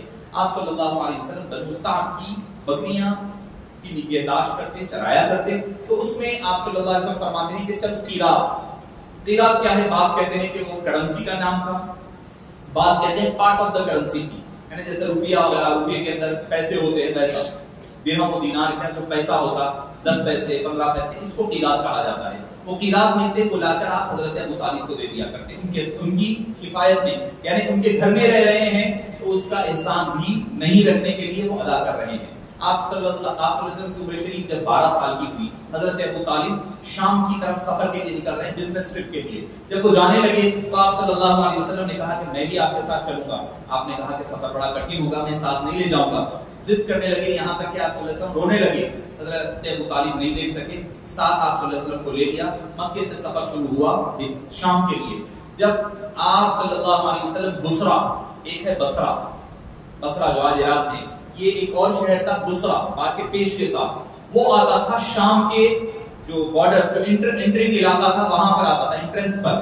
بصرہ شہر سے جب آپ نیچے کی طرف اتر رہے تھے، وہاں پر ایک جو جھاڑ تھا سوکھا ہوا، وہاں جا کر کے آرام کیا. تو فوری طور پر جو ایک راہب رہا کرتا تھا، بحیرہ نام آتا ہے اس کا، وہ جب دیکھا آپ صلی اللہ علیہ وسلم کو اور سارے قافلے والوں کو دعوت دی. کہا کہ میں آج یہ کلیسا میں کرسچن تھا، کرسچن مونک تھا راہب، اس نے کہا کہ میں آپ لوگوں کی آج دعوت ہے. آپ صلی اللہ حضرت ابو طالب سارے گئے، پورے سارے آ گئے. ہو آگے سارے نہیں کوئی مسنگ تو نہیں ہے؟ بولے ہاں ہمارے بھتیجے ہیں جو گھر پر ہے نہیں آئے ہیں، وہ ساتھ ہمارے قافلے کے ساتھ ہے کچھ لوگ. بولے ارے جملہ کدھر، سب تو پورے طفیلیاں ہیں، اصل تو ان کے لیے دعوت ہے، نوشا کو چھوڑ کر آ گئے، اصل جس کی دعوت تھی اس کو چھوڑ کر پورے دعوتیاں آ گئے. نہیں ہو سکتی دعوت، جاؤ لے کر آؤ. آپ صلی اللہ علیہ وسلم کو جب لایا گیا تو روایتوں میں آتا ہے اس نے آپ صلی اللہ علیہ وسلم کو اونچے مقام پر بٹھایا، خود آپ صلی اللہ علیہ وسلم کے سامنے بیٹھ گیا نیچے، اور آپ صلی اللہ علیہ وسلم کے پیر اس قدر بیٹھا کہ آپ صلی اللہ علیہ وسلم کے پیر اس کے مانڈی میں کبھی سینے کو لگ رہے ہیں، کیونکہ عمر 12 سال ہے، زیادہ ہائٹ بھی نہیں ہے آپ صلی اللہ علیہ وسلم کی ایج کے اعتبار سے. تو آپ صلی اللہ علیہ وسلم کو اوپر بٹھایا، خود نیچے بیٹھ گیا آپ صلی اللہ علیہ وسلم کے قدموں کے پاس بیٹھ گیا. بیٹھ کر ایک ایک سوال کرنے لگا، آپ کا نام کیا ہے؟ محمد. آپ کے والد کا نام کیا ہے؟ عبداللہ. آپ کے دادا، تفصیل آپ کون سے قبیلے سے ہے، کہاں سے ہے، کیا کرتے ہیں، کیسا ہے، کیا کیا آپ کے ساتھ پیش آتا ہے، سب سن کے بولا یہ نبی آخر الزمان، یہ آخری نبی ہے. حضرت ابو طالب تمہارا کیسا مات؟ بولے جب آپ اسرا سے جب اتر رہے تھے، خدا کی عزت کی قسم میں نے کوئی جھاڑ کو، کوئی پہاڑ پتھر کو ان کے آگے سجدہ کرتے ہوئے نہیں دیکھا. یعنی ہر جھاڑ ان کے آگے جھک رہا تھا، اور ابر کا ایک ٹکڑا آ کر کے ان کے اوپر سایہ کیا ہوا تھا. جتنی دیر یہ چل رہے تھے سائے میں چل رہے تھے، اور یہ نبی کے سوا کسی اور کے ساتھ نہیں ہو سکتا. اور ہماری روایتوں کے مطابق جو نبی کا جو ڈسکرپشن آیا ہے ہماری کتابوں میں، مینوان یہ فکس اور فٹ بیٹھتا ہے، یہ نبی آخر الزمان ہے. اس کا تو یقین ہو گیا. بولے حضرت ابو طالب نے کہا کہ تمہارا کیسا پتا چلا، ہم کیسا یقین کر لیں؟ اس نے کہا کہ ٹھیک ہے. آپ صلی اللہ علیہ وسلم کو کہا کہ اپنا قمیص اٹھائیے پیچھے سے. جب اٹھایا گیا، آپ کے دونوں کاندھوں کے بیچ میں آپ صلی اللہ علیہ وسلم کی مہر نبوت، ختم نبوت تھی. آپ کی مہر جو ہے اسٹامپ، سیل آف پروفیٹہوڈ آپ کے درمیان میں دونوں موڑوں کے بیچ میں تھی. کیسی؟ ایک سیب کے ویسے، رگوں کے درمیان گوشت میں گندی ہوئی، اس پہ محمد رسول اللہ لکھا ہوا. اس نے کہا دیکھو یہ مہر نبوت، سیب کے سائز، سیب کی طرح بنا ہوا اور مکمل طور پر واضح طور پر سمجھ میں آنا. اس نے کہا یہ نبی ہے. اگر تم شام میں سیریا میں لے جائیں گے تو خدا نہ خواستہ یہودی کو نعوذ باللہ قتل نہ کر دے. میرا مشورہ یہ ہے کہ تم واپس آپ مکہ بھیج دیں گے. حضرت ابو طالب نے اپنے بھائی اور غلام کے ساتھ آپ صلی اللہ علیہ وسلم کو مکہ واپس روانہ کر دیا، اور وہ شام کا سفر کر کر کے واپس تشریف لائے. معزز سامعین کرام، اس کے بعد جب آپ صلی اللہ علیہ وسلم کی عمر شریف 15 سال ہوئی تو ایک جنگ ہوئی جس کو جنگ فجار کہا جاتا ہے. فجار فجر سے بنا ہے. فجر مطلب یہ کہ جو مہینوں میں، حرمت والے مہینوں میں جنگ نہیں ہوتی تھی، وہ حرمت والے مہینوں میں انہوں نے جنگ کی، لہذا اس جنگ کا نام جو کہ فجار کہا جاتا ہے. سیکریلیجیس وار جس کو ہم کہتے ہیں. ایک طرف تھا قریش اور بنی کنانہ ایک سائڈ پر، دوسرے سائڈ پر قیس اور ایلن، دو قبیلے، ادھر دو قبیلے ادھر دو قبیلے، دونوں کے درمیان جنگ ہوئی. آپ صلی اللہ علیہ وسلم اس میں کیسا حصہ لیے؟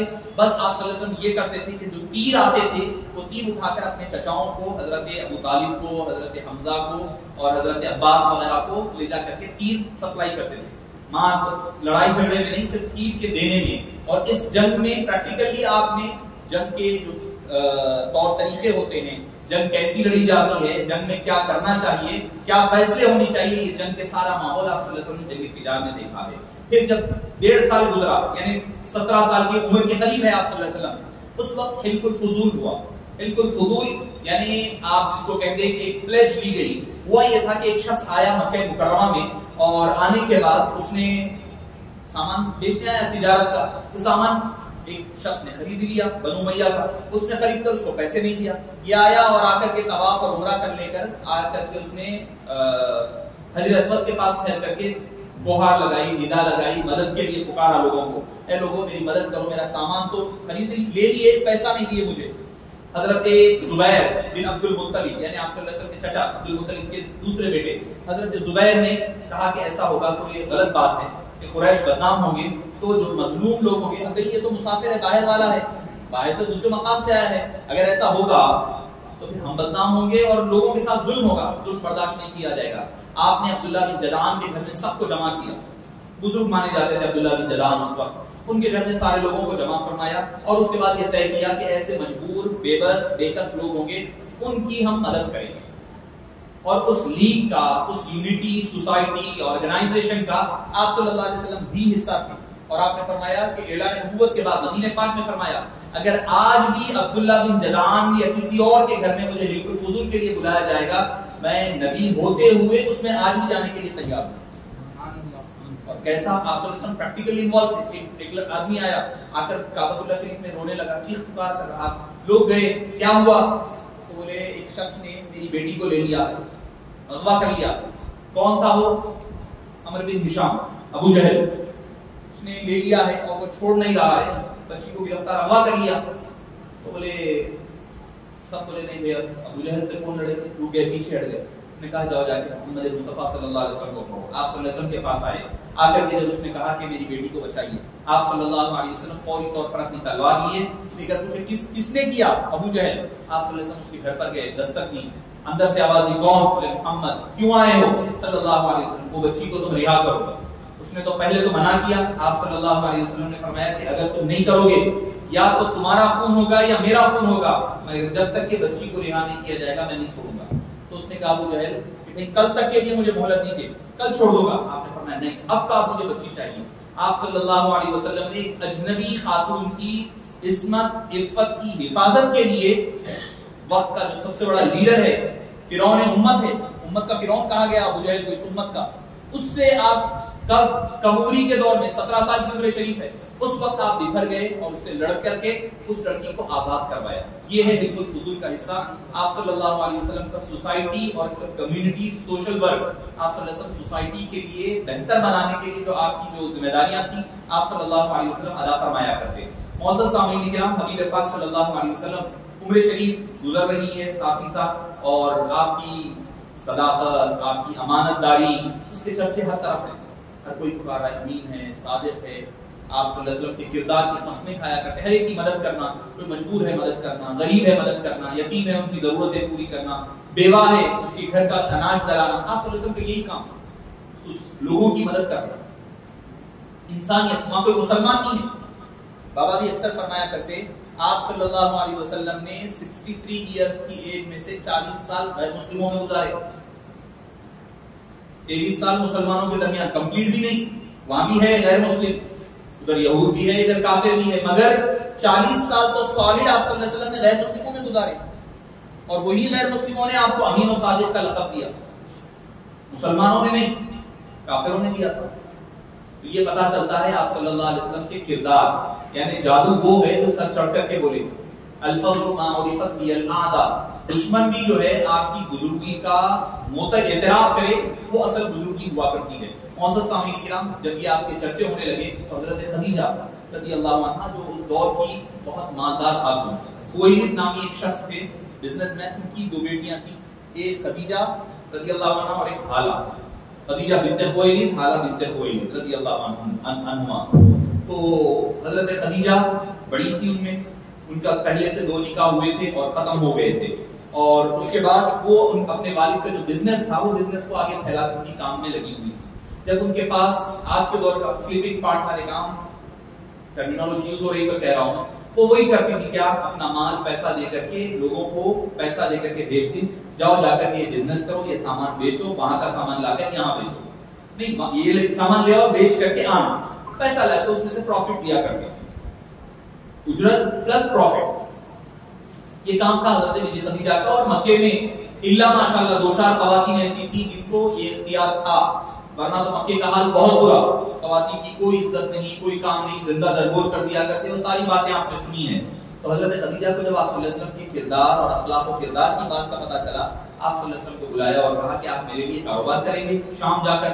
آپ نے کہا میں اپنے چچا سے مشورہ کر آتا ہوں۔ حضرت ابو طالب سے مشورہ کیا اور آ کر کے حامی بھری، اور آپ صلی اللہ علیہ وسلم نے حضرت خدیجہ کا مال تجارت لے کر شام کے لیے گئے۔ حضرت خدیجہ نے اپنے غلام میسرہ کو کہا آپ صلی اللہ علیہ وسلم کے ساتھ رہنا، کہ میسرہ کے ساتھ ساتھ جا رہے ہیں، ساتھ جا رہے ہیں، جس مقام پر جاتے وہ تو عجیب معاملات ہو رہے ہیں، کبھی جہاں پر کھانا نہیں ہے وہاں کھانا مل رہا ہے، کہیں پانی نہیں ہے، پانی، ایک مقام تو ایسا آیا جہاں پر قافلے والوں کے لیے پانی ختم ہو گیا، پانی بالکل نہیں ہے، ابھی اعلان نبوت نہیں ہوا۔ آپ صلی اللہ علیہ وسلم گئے اور ایک شخص کے پاس بالکل کشکول میں تھوڑا سا پانی تھا، آپ نے اپنی انگلیوں کو ڈبایا اور وہ کشکول بھرا پانی سارے قافلے والوں کے لیے کافی ہو گیا۔ یعنی آپ صلی اللہ علیہ وسلم کے جو معجزات کا آغاز حبیب پاک صلی اللہ علیہ وسلم کے اعلان نبوت سے پہلے میں سرا پریشان ہیں آپ کے اخلاق کردار. وہاں پر بھی راغب ملا, اس نے بھی آپ صلی اللہ علیہ وسلم کی تعریفیں اور آپ کی حقانیت کا اظہار کیا. اور کاروبار بھی کیسا, بہترین انداز میں, بہترین پریزنٹیشن, کوالٹی وائز ڈسپلے, بہترین انداز میں, صحیح سامان رکھنا. سب سے پہلے آپ کا سامان کیجیے, ختم پورا جدھر کا ادھر بیچے. حضرت بی بی خدیجہ کا سامان کیا کرتی, یہاں سے لے جا کر وہاں بیچ کر لا کے دے دیتے تھے, اس میں بھی ڈنڈی مار دیتے تھے دوسرے لوگ, تھوڑا غبن کر لیے, دبا لیے, ان کو کیا معلوم رہتا کیا ہو رہا کیا نہیں ہو رہا. آپ صلی اللہ علیہ وسلم صحیح طور پر سامان بیچے بھی, اور اس مقام کا جو سامان مشہور تھا جو عرب میں نہیں ملتا وہ خرید کر لے کر آئے. کاروبار کا دیکھیے آپ, جو ٹیکنالوجی جو آج آپ سمجھ رہے ہیں اچھی چیز یہ سمجھی جا رہی, مگر حبیب پاک صلی اللہ علیہ وسلم نے اس دور میں بتایا یہاں کا سامان لے گئے جو وہاں نہیں ملتا وہاں بیچے, وہ پیسہ منافع کے ساتھ آیا, وہ منافع سے دوسرا سامان وہاں کا خریدے, پھر یہاں لا کر کے اس کو بھی بیچ دیا.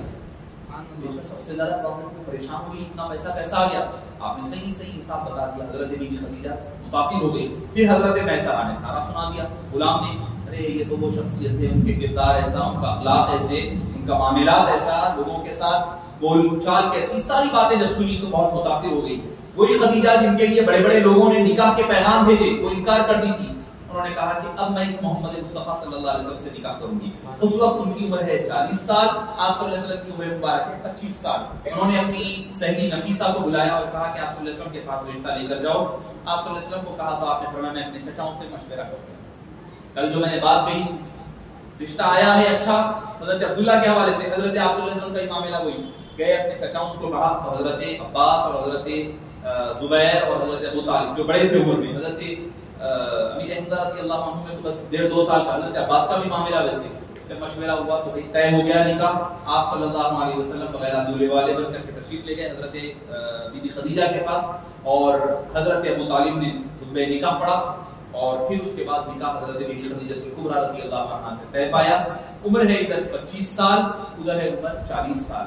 بیوہ جن کو لوگ پلٹ کر نہیں دیکھا کرتے, بیوہ کا معاملہ عرب کا یہ حال تھا, جب شوہر مر جاتا تو 2 سال تک اس کو اجازت نہیں تھی کہ وہ لوگوں میں آئے. اس کو لے جا کر کے اونٹوں کے اور گھوڑوں کے طبیلے میں باندھ دیا جاتا تھا 2 سال کے لیے, کھانا پینا وہیں, رہنا گزر بسر وہیں کرنا انہیں. 2 سال مکمل ہو جانے کے بعد انہیں باہر نکلنا, جو اونٹ گھوڑے جاتے ان کے پیچھے جو غلاظت گرتی روڑوں پر وہ لے کر اپنے جسم پر لگانا, اس کے بعد آ کر کے وہ غسل کرنے سے یہ اندازہ ہوتا اب اس کے اندر کی نحوست دور ہوئی. شادی تو کر نہیں سکتی انہیں, نحوست جو اس کے اندر بری چیزیں ہیں وہ برائی اب دور ہوئی اس کی. یہ مانا, یہ عرب کا یہ دستور تھا. اس دور میں حبیب پاک صلی اللہ علیہ وسلم نے ایک بیوہ سے نکاح کرنا ہے, یہ بتلانے کے لیے کہ کردار کیا ہوتا ہے. بیواؤں کو جن کو نہ کوئی دنیا میں اپنا کہے ان کو اپنا بنانا تیرا کام ہے. حبیب پاک صلی اللہ علیہ وسلم نے یہ کردار پیش فرمایا. حضرت خدیجہ الکبریٰ سے نکاح.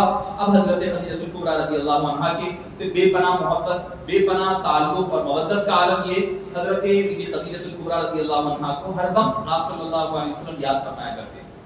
ایک مرتبہ تو ایسے ہوا کہ آسمان سے ایسا لگا کہ کوئی تارا ٹوٹ کر گھر میں گرا ہے. حضرت خدیجہ فرماتی ہے میں کیا دیکھتی ہوں, کوئی تارا ٹوٹ کر گھر میں گرا ہے, روشن ہو گیا میرا گھر. حبیب پاک صلی اللہ علیہ وسلم نے فرمایا کہ ایک فرشتہ آیا ہے جو اللہ کے اذن اور حکم سے آیا ہے, تمہیں خوشخبری سنانے کے لیے کہا ہے.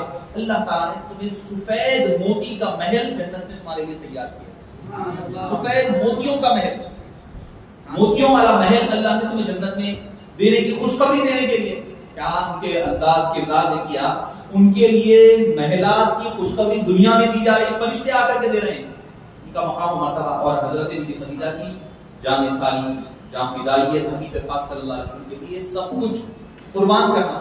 وہ عمر میں کئی مرتبہ تو ایسے ہوتا آپ اوپر غار حرا پر چڑھ کر آپ کے لیے غذا اور پانی ستو وغیرہ پہنچا کر کے آیا کرتے. آپ صلی اللہ علیہ وسلم کو اس کے بعد سفر تجارت کے بارے میں نہیں ملتا, بلکہ جو مقامی سفر تجارت رہا کرتی, آپ صلی اللہ علیہ وسلم اپنے علاقے میں سفر فرمایا کرتے, تجارت فرمایا کرتے تھے, مگر ملک کے باہری سطح پر آپ صلی اللہ علیہ وسلم تشریف نہیں لے گئے. جب آپ کی عمر شریف 35 سال کی ہوئی تو ہوا یہ کہ کعبۃ اللہ شریف گر گیا. ایک روایت یہ ہے کہ سیلاب آیا جس کی وجہ سے کعبے کی دیواریں گر گئی, کیونکہ پہلے ہی چھت نہیں تھے کعبے کے, بغیر چھت کا تھا کعبہ, اور چور وغیرہ اندر جا کر کے چوریاں کیا کرتے تھے. تو جب کعبۃ اللہ شریف مکمل طور پر گر گیا تو انہوں نے کہا کہ کیا کیا جائے, اب تو دیواریں وغیرہ بھی گر گئی ہے, بولے کعبہ پھر سے بنائیں گے دوبارہ. آپ صلی اللہ علیہ وسلم کی عمر شریف 35 سال ہے. آپ صلی اللہ علیہ وسلم کی عمر شریف کے مبارک موقع پر عبداللہ بن جدعان ہی کے گھر میں سارے پھر جمع ہوئے، انہوں نے کہا کیا کیا جائے؟ بولے حلال پیسہ استعمال کریں گے، حرام نہیں۔ اتنی شرافت اس دور میں نہیں تھی، سب حرام کام کرتے تھے ہوں گے، جاہلیت ساری اپنے عروج پر ہے، مگر نیک کام کے لیے حلال پیسہ۔ ہم لوگ کیا کرتے ہیں؟ کروڑوں کما لیے ادھر سے ادھر سے، ایک عمرہ کرے تو سمجھتے پورا کلین ہو گیا آپ کا، سمجھتے ایسا نہیں ہوتا۔ اگر آپ جتنا حرام پیسہ کمائے ہیں وہ حرام پیسہ جس کو لوٹے اس کو واپس کرنا، حرام کی زکات بھی نہیں ہوتی۔ حرام پیسہ کسی سے لوٹ کے آپ جمع کر لیے، اس کی زکات بھی نہیں ہے، حرام ہے تو حرام کی زکات کیا دیں گے؟ جس سے لوٹے، جس کا حق مارے، حق تلفی کرے، اس کو پہنچانا پڑتا واپس۔ تو حرام کام بولے نہیں، پیسہ استعمال کرو، صرف حلال پیسہ۔ اب کیا کرنا؟ گرائیں گے کون آگے بڑھے؟ کعبہ اللہ گرانا بڑی بات ہے، کعبہ کچھ بھی ہو جائے گا، ہمارے پاس بھی رہتا رہا۔ مسجد یہ مسجد بھی جب ٹوٹنے لگی تھی، جب توڑا تھا، جب ہمارے رحمان بھائی رحیم وغیرہ پرانے حضرات لوگ بات کرتے نہیں بھائی جھاڑ تھا، جھاڑ توڑے تو فلاں ہو جاتا، مسجد ہوئی تو ویسا ہوا تو یہ ہو جاتا، کچھ بھی نہیں۔ دیکھیے نیک کام کے بارے میں بابا بھی فرماتے ہیں، حضرت امام حسن نے مجتبی رضی اللہ عنہ کا قول ہے، لا استخارہ فی الخیر، لا استخارہ فی الخیر، خیر کے معاملات میں استخارہ پریشان ہونے کی ضرورت نہیں۔ آپ نیک کام کر رہے ہیں اللہ اس میں برکتیں دیتا۔ ہاں اگر آپ کوئی تخلیق کاری کا ارادہ ہے، بری نیتیں ہیں، تو پھر وہاں پر نقصان ہوگا۔ اچھے کام کے معاملے میں کوئی مسئلہ نہیں، بولے نہیں اگر کعبہ گرائیں گے تو کچھ بھی ہو جائے گا، مر جائیں گے، فلاں ہو جائیں گے، ہمارے پاس بھی ہوتا، توہمات بنے ہوئے رہتے، ارے ایسا کرے تو کچھ تو بھی ہو جاتا، کچھ بھی ہو جاتا، ایسا کچھ بھی نہیں ہوتا۔ ہاں ٹھیک ہے، اگر کوئی برے ارادے کے ساتھ کرے گا تو برا ہوگا۔ تو ایک امیہ نامی شخص بولا خیر میں پہلے میں کرتا ہوں، میں آگے بڑھتا ہوں، وہ گیا اور جا کر کے پہلا سبل مار کر کے کعبے کی دیوار کو گرایا۔ آؤ میں گرا دیا، کچھ بھی نہیں ہوا، سو نہیں ابھی 24 گھنٹے دیکھیں گے اپن انتظار، اس کو کچھ بھی نہیں ہوا تو نہ آتے جب تک انتظار، کچھ ریئیکشن ہوتا کیا؟ الرجی کی گولی کھائے تو بولتے نہیں، ایک گولی کھلا کے تھوڑی دیر دیکھتے، اینستھیشیا دے کے، آپریشن کرنے سے پہلے، سرجری سے پہلے ایک چھوٹا ڈوز دیتے، الرجی کچھ ہو رہی کیا اس کو دیکھیں گے، نہیں ہوئی تو پھر بڑا اینستھیشیا دے کے آپریشن کرتے۔ وہ وہی تھا اور ٹیسٹنگ تھی، ایک دن دیکھیں گے اس کو کچھ بھی نہیں ہوا تو پھر کل کریں گے کام آئے، ٹھیک ہے دیکھیں 24 گھنٹے کچھ بھی نہیں ہوا، ٹھیک ہے اللہ کی مرضی، پورا کعبۃ اللہ شریف گرا کر پھر اس کے بعد اس کی دیواریں اٹھانا شروع کرے۔ ایسا دیواریں بنتے ہوئے قریب گئے، جاتے جاتے دیکھے تو حلال پیسہ ختم ہو گیا، اب ختم پیسہ نہیں ہے، ختم پہ کیا کرنا؟ اب جو ریکٹینگل کعبہ جو بننا تھا آج جو ہے اسکوائر ہے نا، چوکوری ڈبے کی طرح ہے، اور حتیم باہر سے نکلا ہوا ہے ایسا سرکل، تو کعبہ جو حتیم کے ساتھ ہے وہ ریکٹینگل تھا، حضرت ابراہیم کا بنایا ہوا، تو بولے اب اتنا بن نہیں سکتا، کیا کرنا؟ تو اس کو ریکٹینگل کو اسکوائر کر دیے، کعبہ بنا دیا، بنا کے ریکٹینگل کو کیا کرے، وہ جھاڑوں کے دغا ڈالے وغیرہ، کھجور کے درخت کے ڈالے وغیرہ رکھے ہوئے یہ کو کور کر دیا۔ حالانکہ وہ ہے کعبۃ اللہ شریف ہی کا حصہ، مگر اس میں پیسہ وغیرہ نہ ہونے سے وہ تعمیر مکمل نہیں ہوئی۔ صاحب آپ صلی اللہ علیہ وسلم نے خود حدیث پاک میں فرمایا، اے عائشہ اگر تمہاری قوم کا ایمان نیا نہیں ہوتا، حالانکہ آپ صلی اللہ علیہ وسلم کی حضرت بی بی عائشہ دونوں کی قوم ایک ہی ہے، دونوں قریشی کے قبیلے کے ہیں اور قریشی کا کام ہے، اگر آپ صلی اللہ علیہ وسلم مطلب کوئی اچھا کام ہو رات نہیں کرتا، ایک فطری طور پہ اچھا کام ہے تو اپنی طرف میرا بیٹا ہے، جس کا باپ ہوتے میرا بیٹا ہے جو کتنے اچھے معاملہ ہے، کیسا اچھا کام کرا، کچھ خراب کرا جو تمہارا بیٹا کرا دو، عموماً ایک رہتا ہے ایک طبیعتوں میں، تو بلا تشبیہ آپ صلی اللہ علیہ وسلم فرمائیں گے، اے عائشہ اگر تمہاری قوم کا ایمان نیا نہیں رہتا تو ایک کعبہ میں گرا کر جیسا حضرت ابراہیم کے دور میں تھا ویسا کعبہ بنا تھا، مگر فتنے کا اندیشہ تھا، آپ صلی اللہ علیہ وسلم نے اس کو ترک کر دیا۔ تو اگر فتنے کا کوئی اندیشہ ہے تو ایسی مستحبات کو مباح کو ترک کرنے سے کوئی ملاحظہ نہیں۔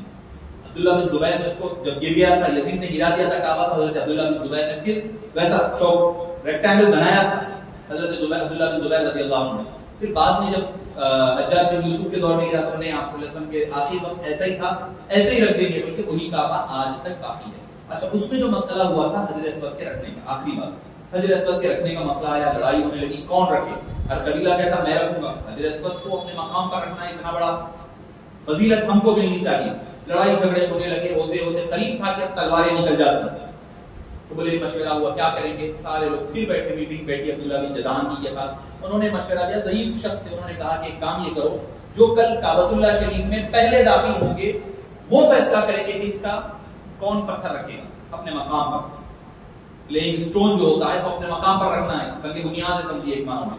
تو آپ یہ کہتے ہیں کہ جب سب انتظار میں تھے کہ اب کل صبح کون مکے میں جائے گا، کسی کو نہیں معلوم، خالی لیڈروں کو معلوم ہے، ہوا یہ کہ اللہ کی مرضی اور اذن سے حبیب پاک صلی اللہ علیہ وسلم سب سے پہلے کعبۃ اللہ شریف میں داخل ہوئے. سب پکارنے لگے جاء الینا صادق جاء الینا امین. اب صادق آ گئے, اب امین آ گئے, بہترین فیصلہ ہونے والا ہے. ہم ان کے فیصلے سے متفق, خالی فیصلہ نہیں ہوا, سب متفق ہیں. آپ صلی اللہ علیہ وسلم نے فرمایا ٹھیک ہے, تم ہر قبیلے والے اپنے اپنے ایک لیڈر چن لو, ایک ایک تمہارا لیڈر ہوگا. سارے لیڈروں کو خلید کیا, ایک چادر منگائی, چادر کے اندر اٹھا کر حجر اسود کو درمیان میں رکھا اور سارے لیڈروں کو کہا اب یہ چادریں اٹھاؤ پورے, سارے چادروں کے کونے پکڑ لو. سارے چادریں اٹھائے, کیا پورے ہو, پورے شریک ہو گئے, پورے شریک ہو گئے. درمیان میں حجر اسود ہے, ہر کوئی بول رہا میں اٹھا رہا ہوں, چادر پکڑا ہوا میں اٹھا رہا ہوں حجر اسود, انہیں بول رہا میں اٹھایا, انہیں بول رہا میں اٹھایا. سب حجر اسود کے مقام پر لائے. رسول اللہ صلی اللہ علیہ وسلم نے وہ پتھر کو لیا, لے کر کے اپنے مقام پر لگایا.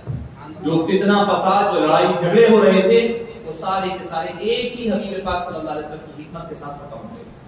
حبیب پاک کو کی شخصیت کو اللہ نے اعلان نبوت سے پہلے منوا دیا تھا. اللہ تعالیٰ پاک سے انشاءاللہ باقی گفتگو کل جاری رہے گی. صلی اللہ تعالی وسلم علی سیدنا محمد وعلى اله وصحبه اجمعین. ربنا تقبل منا انك انت السميع العليم وتب علينا انك انت التواب الرحيم. آتنا من لدنك رحمة وهيئ لنا من امرنا رشدا. ربنا اغفر لنا ما عصينا وتفضل برحمتك فينا سبقت رحمتك على غضبك. كنت فرحا بسيد العالم وبأصحابه وعترته حافظ شرعه وسنته صحيح يا إلهي كل صعب برحمة سيد الأبرار صحيح. وصلى الله تعالى وسلم على سيدنا محمد وعلى آله وصحبه أجمعين.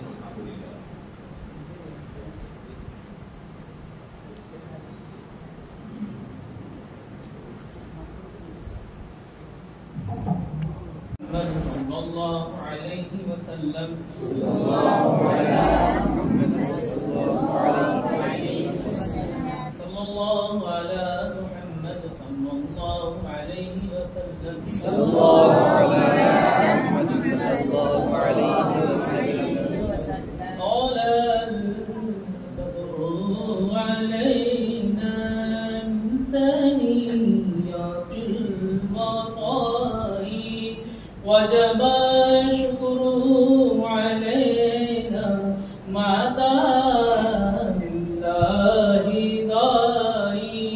يا نبي سلام عليك, يا رسول سلام عليك, يا حبيب سلام عليك, صلوات الله عليك. تم حبیب کبریاء ہو اور امام انبیاء ہو, دو جہاں کے پیشوا ہو, شافع روزے جزا ہو. یا نبی سلام علیک, یا رسول سلام علیک, یا حبیب سلام علیک, صلوات اللہ علیک. رحمتوں کے تاج والے, دو جہاں کے راج والے, رحمتوں کے تاج والے, دو جہاں کے راج والے, آسیوں کی لاج والے, عرش کے معراج والے. یا نبی سلام علیک, یا رسول سلام علیک, یا حبیب سلام علیک, صلوات اللہ علیک. جان کے کافی سہارا لے لیا ہے در تمہارا, جان کر کافی سہارا لے لیا ہے در تمہارا, خلق کے وارث خدارا, لو سلام اب تو ہمارا.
اللهم صل على سيدنا محمد وعلى آله وصحبه أفضل صلواتك وعدد معلوماتك وبارك وسلم.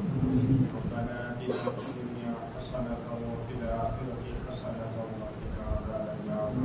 ربنا ظلمنا أنفسنا وإن لم تغفر لنا وترحمنا لنكونن من الخاسرين. اللهم اهدنا الصراط المستقيم صراط الذين أنعمت عليهم من النبيين والصديقين والشهداء والصالحين. اللهم افتح لنا بالخير واختم لنا بالخير واجعل عواقب أمورنا بالخير. بيدك الخير إنك على كل شيء قدير.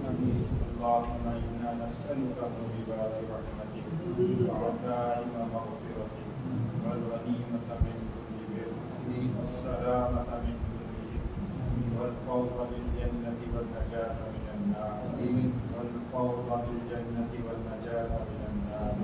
اللهم لا تدع لنا في ليلتنا هذه ذنبا إلا غفرته ولا هما إلا فرجته ولا دينا إلا قضيته ولا مريضا إلا شفيته ولا عيبا إلا سترته ولا كربا إلا نفسته ولا ضالا إلا هديته ولا عائلا إلا عطيته ولا غائبا إلا غفرته ولا ميتا إلا رحمته ولا مجاهدا في سبيلك إلا نصرته ولا حاجة من حوائج الدنيا والآخرة إلا قضيتها ويسرتها يا رب العالمين. اللهم اغفر لنا ولوالدينا ولأساتذتنا ولمشايخنا ولمن له حق علينا ولمن أوصانا بالدعاء ولجميع المؤمنين والمؤمنات والمسلمين والمسلمات الأحياء منهم والأموات إنك سميع قريب مجيب الدعوات. وصلى الله تعالى على خير خلقه وعلى آله وصحبه أجمعين برحمتك يا أرحم الراحمين والحمد لله رب العالمين.